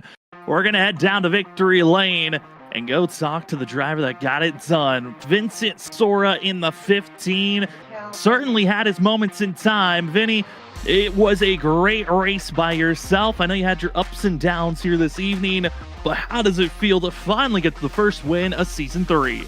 Man, it feels good. It feels really rewarding. I worked really hard for this. I don't know if I was the fastest car tonight. It was hard to tell because I couldn't get to clean air. I feel like I was just stuck for most of the night. I got up to Jarrett's back bumper really early in that first run. I feel like I did a good job working my tires over. And then that's as soon as the top came in, and I got trained by like 4 or 5 cars, and I was just stuck there for the rest of the race. So I got super lucky on that tire call. I had damage to fix anyways because that one wreck, and I was like, I might as well just come down, fix it, and get some tires, and it ended up paying off. I was able to dodge all the wrecks, thankfully, and yeah, I was able to pretty easily get around the 83 and drive away there. So yeah, I mean, the first 2 races of the season, I feel like I definitely had race-winning speed. I think I did a really good job from a driver's standpoint, and just had some really bad luck. So thankfully, the luck was on my end tonight, and yeah, I got it done. Yeah, man, I tell you what, congrats on that video. It was an excellent drive from yourself. That was some flawless driving there at the end to open up the gap, make it through lap traffic, and make sure your life was easy. But, man, take us through the end there, getting to victory lane. I mean, we know you didn't have no power, unfortunately, with the motor, but we got to work on getting the victory lane here. We got to get a better, like, track guide or something. Yeah, so on my, I don't know what the setting is, but for some reason I couldn't see it, and I could see like the little opening on the right, and that's the tunnel to leave the track, but victory lane isn't there for me. So Danny was trying to push me because I don't know what happened with Martin there, but I got turned coming across the line, had no power. And yeah, he was trying to push me, and I was like, I don't know why it's not working, but it was the wrong place. It's not there on my screen, so that's unfortunate. I was hoping to be able to do some burnouts and celebrate, but hopefully I'll have a few more opportunities to do that for the rest of the season. And yeah, I'm really thankful to get one here after the miserable luck I've had the first 2 weeks. You know, Vinny, we're looking at the field tonight. It just felt like every car we went back, the top 15 drivers, they all have race-winning pace at some point, or they've shown winning pace at any track we go to. What is it like for you seeing some of these returning drivers? I know you're a returning full-time driver for Trinity this season, but seeing a lot of these returning drivers, some of the new guys, and seeing how we're all competing so closely to one another, even during qualifying. Yeah, it's pretty cool. I mean, I think we've definitely got probably the most stacked field we've ever had, and that is just kind of the nature of the leagues in iRacing nowadays. You know, we saw it towards the end of ISRC and WSSR as well. That last season was definitely the most competitive it's ever been. So yeah, it's going to be a challenge definitely this season. I think, you know, I'm still definitely really confident in my own ability. I feel like, you know, I'm going to have some pretty solid tracks, and I've already shown race-winning speed. So yeah, it's going to be a challenge. It's going to be a fun challenge. I enjoy the competition level that we have over here. I think it's really going to make me work for it. And you know, my prediction was that we're going to have like maybe only 1 or 2 repeat winners this season. I think we're going to have a lot of races that kind of get shaken up at the end, or the fastest guy isn't always the winner. So yeah, it's going to be a lot of fun for the rest of the season. I definitely encourage all the viewers at home to tune in, because I think we're going to have some great battles and a lot of different guys and storylines. I certainly agree, Vinny. It's going to be a fun one. I know for all the viewers, if you haven't already, remember hit that subscribe button and hit that bell notification button to be notified when we are live here on Monday nights. But Vinny, before we let you go, the floor's now yours for any other shout-outs. Yeah, first off, all my teammates over at CSR, it's cool to be racing under the CSR banner again. It's been years since we've done that, and I got worried there that the luck was not going to be what it used to be. But we brought it back tonight. Danny and I finally turned our luck around. We finished the race. He got an awesome top 5, so that's cool. Tom got wrecked, and I think Cressy did as well. But yeah, shout out to my teammates. Shout out to you guys at Freaky Fast for broadcasting. Awesome to have you guys up in the tower and on the production side of things again. Love going back and watching all the races. You guys are OGs. Shout out to everybody in the league. You know, we kept it relatively clean for a Bristol race tonight. I was really pleasantly surprised. We got some long green runs, and it was a lot of fun. So yeah, just everybody over here that makes this possible. Thank you for giving us such a great show to call. That will be your race winner for race number 3 in the 15 machine of Vincent Sora. Vinny, congratulations on this victory, and good luck next week at COTA. Thanks, guys. Have a good one. as that will be our race winner here tonight. We go down to second place to talk to Jackson Anderson. Yeah, how the 83's feeling, because he found his way in the right tire lottery as well as Vincent Sora, but he's going to come up one position shy. Jackson, you looked very quick this evening. You had a lot of moments of trying to pass Jared. It just didn't happen as quickly as you were hoping, but man, how are you feeling after your performance this evening? I mean, I thought I could have taken the lead from Jared at the start when I first came out second after the first initial pit stops. I was like, I got to his inside, packing air on him, and then the caution came out. I was like, you gotta be kidding me. And I got wrecked, and that gave me a lot of wheel damage because my wheel was about, I'd say 10 o'clock on the steering wheel, so it's to the left, and for some reason, I was just able to be fine. It didn't affect my car too bad, and I was able to drive through the field again after getting wrecked, and somehow managed to come out second with the tire advantage. And man, if I got clean air before Vincent got there, I feel like I could have held him off enough where he would hurt his tires more than mine. But it is what it is. I'll take second with 7 minutes of damage. So good night for me. Definitely a good night and a good recovery for you, Jackson. I mean, that run down to the end there, were you surprised we got that, all the way to the green there to the end? I mean, I'm sure you guys were thinking a yellow might have to be coming there down at the very end.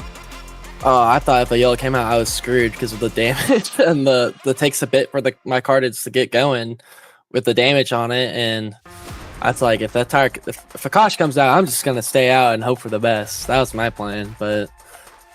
Yeah, after we got strung out a little bit, I was starting to feel the damage hurting me. It was plowing on entry and loose on exit. So I was just glad that I had the tire advantage there to still be able to slightly pull away from third from Jarrett. But yeah. I mean, Jackson, it has been awesome to see you come back. We've seen a lot of returning drivers for season 3. I know this season didn't start the way that you wanted with only one top 10 before tonight. How are you hoping to carry on this momentum into the future races as we've got COTA, the short course with Michigan, as well as Las Vegas, our next 3 races in front of us? Well, the road course, I'm screwed. I'm not a road course guy. But I don't know, I'm just going to, like what I've been doing this season, just taking it easy. If I don't get a good qualifying spot, just take it easy and let the positions come to me, I guess, and not sweat it too much. Well, Jackson, we're so happy to see you back out there on track here on Monday nights. But before we let you go, floor's now yours for any other shout-outs.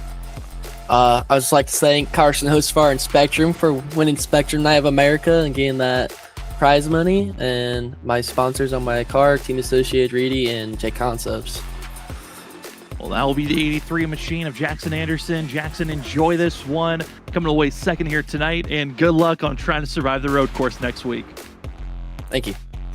As that will be your second place finisher. We go down to third, the driver that, here tonight, he won last week. He was trying to go back-to-back. Doesn't happen, but man, did he dominate most of this race on the restarts. We got Jarrett Talmadge with us. Jarrett, the tire lottery didn't line up in your favor, but man, were you dominating up front when everyone was on the same tire set. How are you feeling, though, with coming away with the top 3 at the end of the evening? Yeah, you pretty much nailed it right on the head there. The tire lottery 250, that really sucks. I feel like, with it being a little bit hard to pass, I still felt like I was the best car by far that race. I was pretty much pulling away every time we got more than 15 laps. I think at one point I had like a 1.5 second lead. So to come away third, obviously you're happy to come away with the top 3 and good points after winning last week, but to lead 159 laps of the 200 and to not come away with the win is it's real annoying.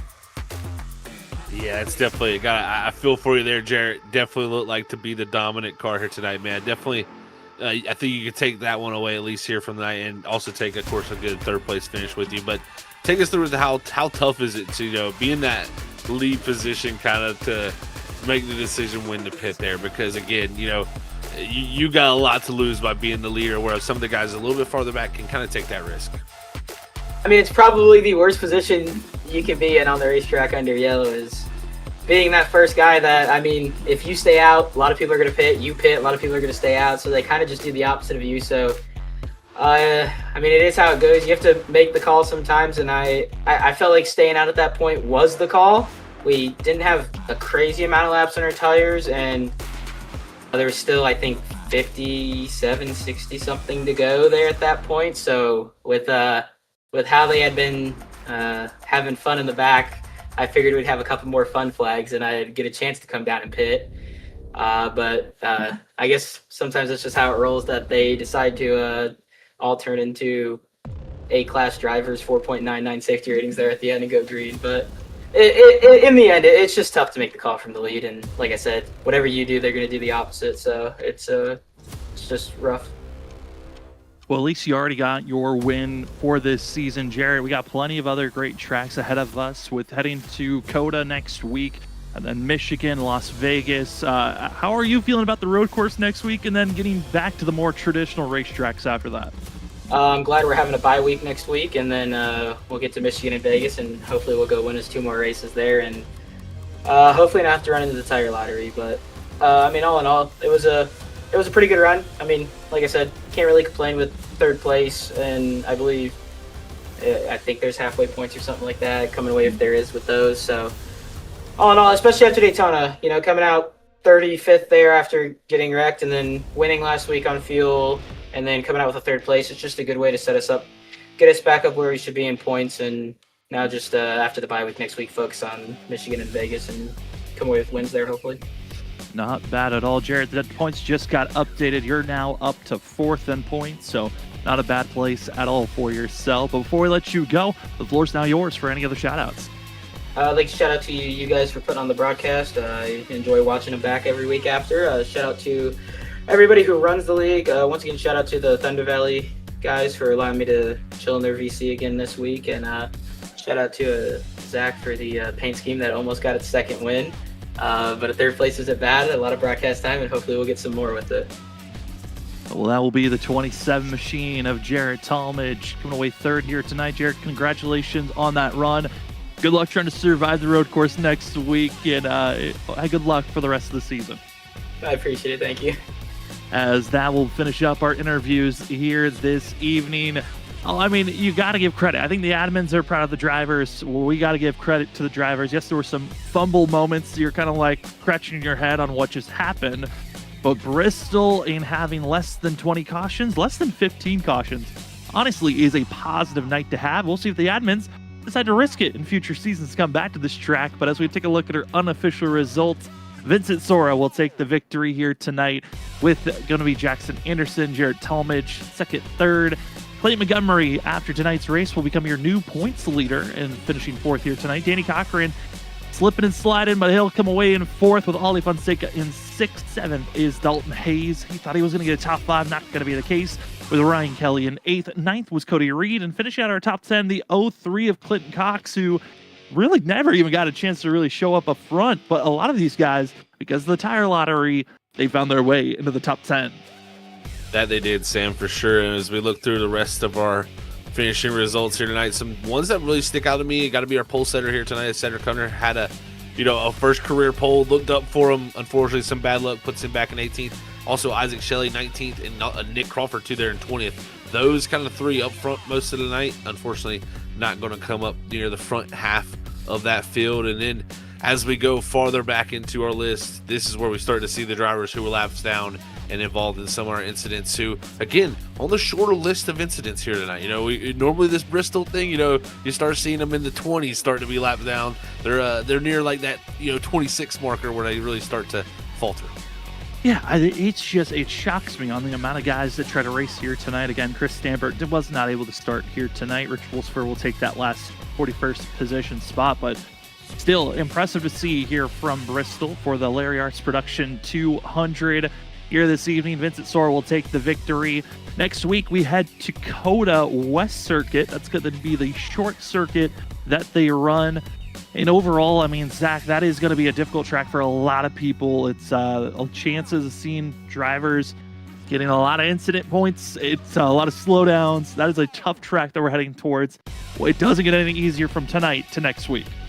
That's for sure. The West Circuit there, it kind of takes, I would say, the part of the lap where Coda, you could like breathe. You had that long big straightaway, that long little bit after the S's that you could kind of all just take some deep breaths and get, your cool back from running through the technical part of that first sector, really. And now with where it cuts across the track onto that back straightaway, you don't really have any time to breathe. Pretty much you go from technical part to another technical part. So it is going to be really interesting to see how those drivers attack it. I'm interested to see how track limits are held too, because again, we have incident limits here. So Coda, one of those tracks where it's very easy to stack those up. So you got to be very, very careful of building those things up for sure. Don't want to be getting in trouble out there on the racetrack. But man, I'm definitely excited for that one. Always great to see this Xfinity car go road racing. And I think with the group of drivers we got, we're going to have some great competition also.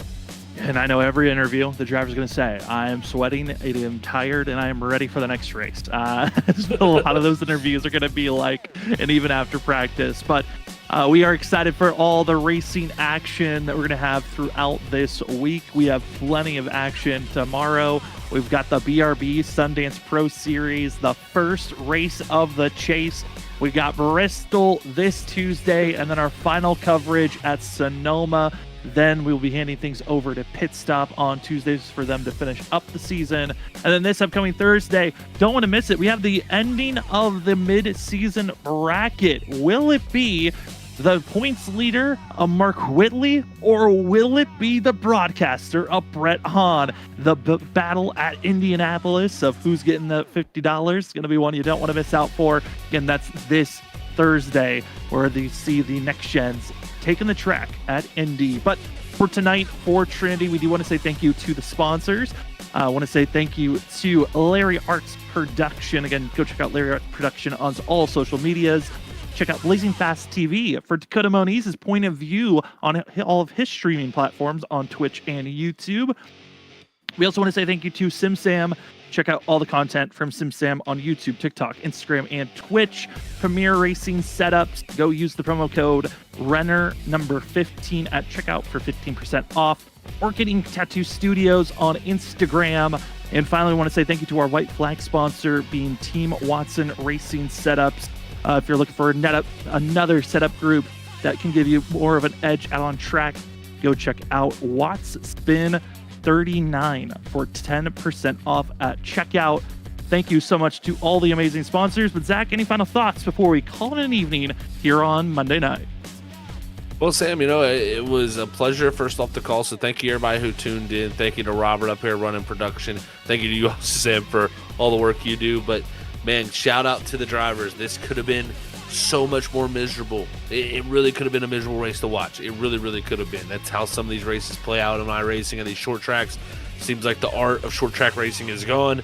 These guys kind of brought some hope back to me here tonight, So definitely congrats to them. What a great run. Congrats to Vince and Sora. And man, can I tell you, I can't wait for next week at Coda. And after how good they ran here at Bristol tonight, throw Martinsville on the schedule. What the heck?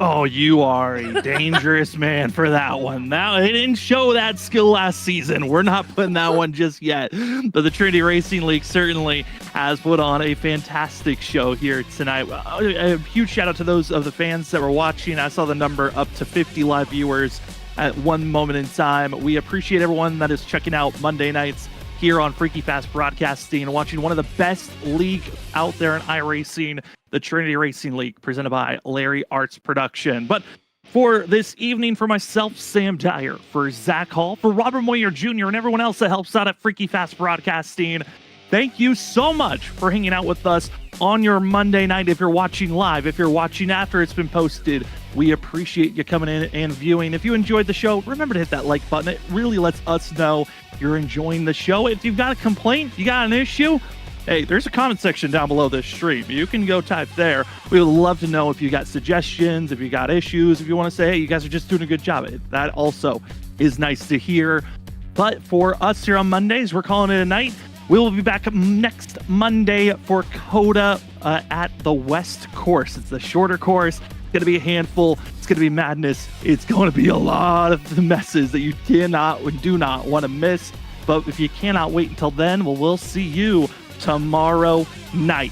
It is a don't miss race. If you thought tonight was playing nice, Tomorrow, they might play a little dirty. It is the BRB Sundance Pro Series.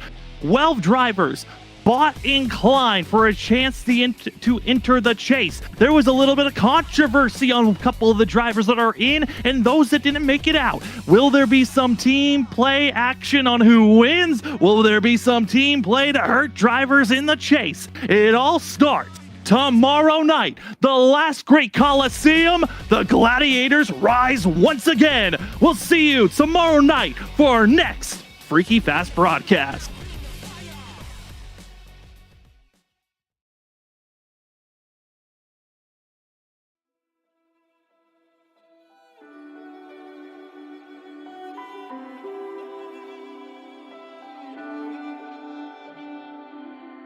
I was standing, staying still, never said what I feel, and every time I took the blame, carried all this quiet shame, 'cause all the pressure in my chest, I've gotta fight to catch my breath, when every step still feels the same, trying not to break. Where do I go from here? Maybe I'll disappear. If I don't try, I'll never know. I'm waiting on you. Where do I go from here? There will be no more tears. Kill the doubt, feed the fire, hear the voice inside.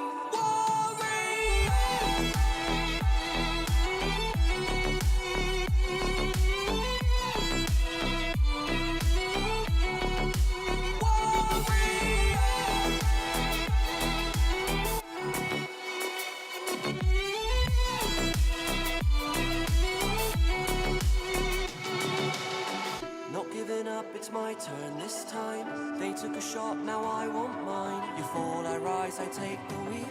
So this is how it feels. Where do I go from here? Maybe I'll disappear. If I don't try, I'll never know. I'm waiting on you. Where do I go from here? There will be no more tears. Kill the doubt, feed the fire, hear the voice inside. Warrior.